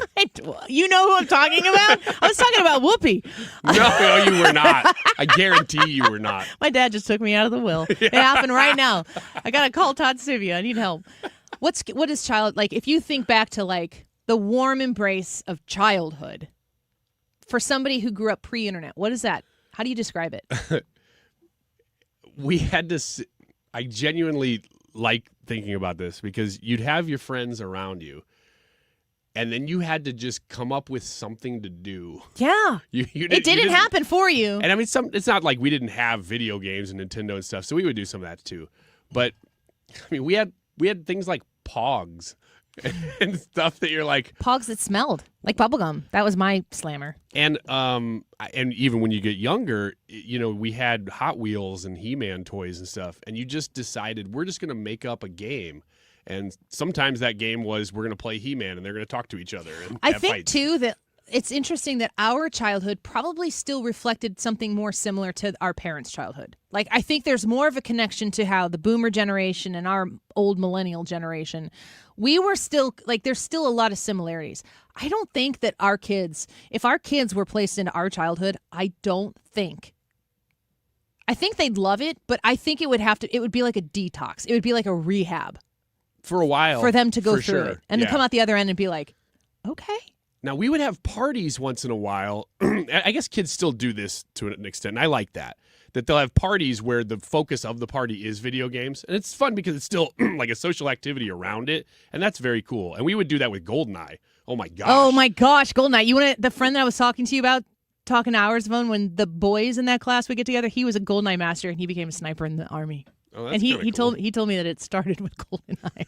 That may be some other game. All right, let's get to the results of today's YouTube live chat poll. Do you regret personal medical decisions you made for yourself or your family during COVID-19? 200 votes today, and it's close. 56% of you said no, you don't have regrets.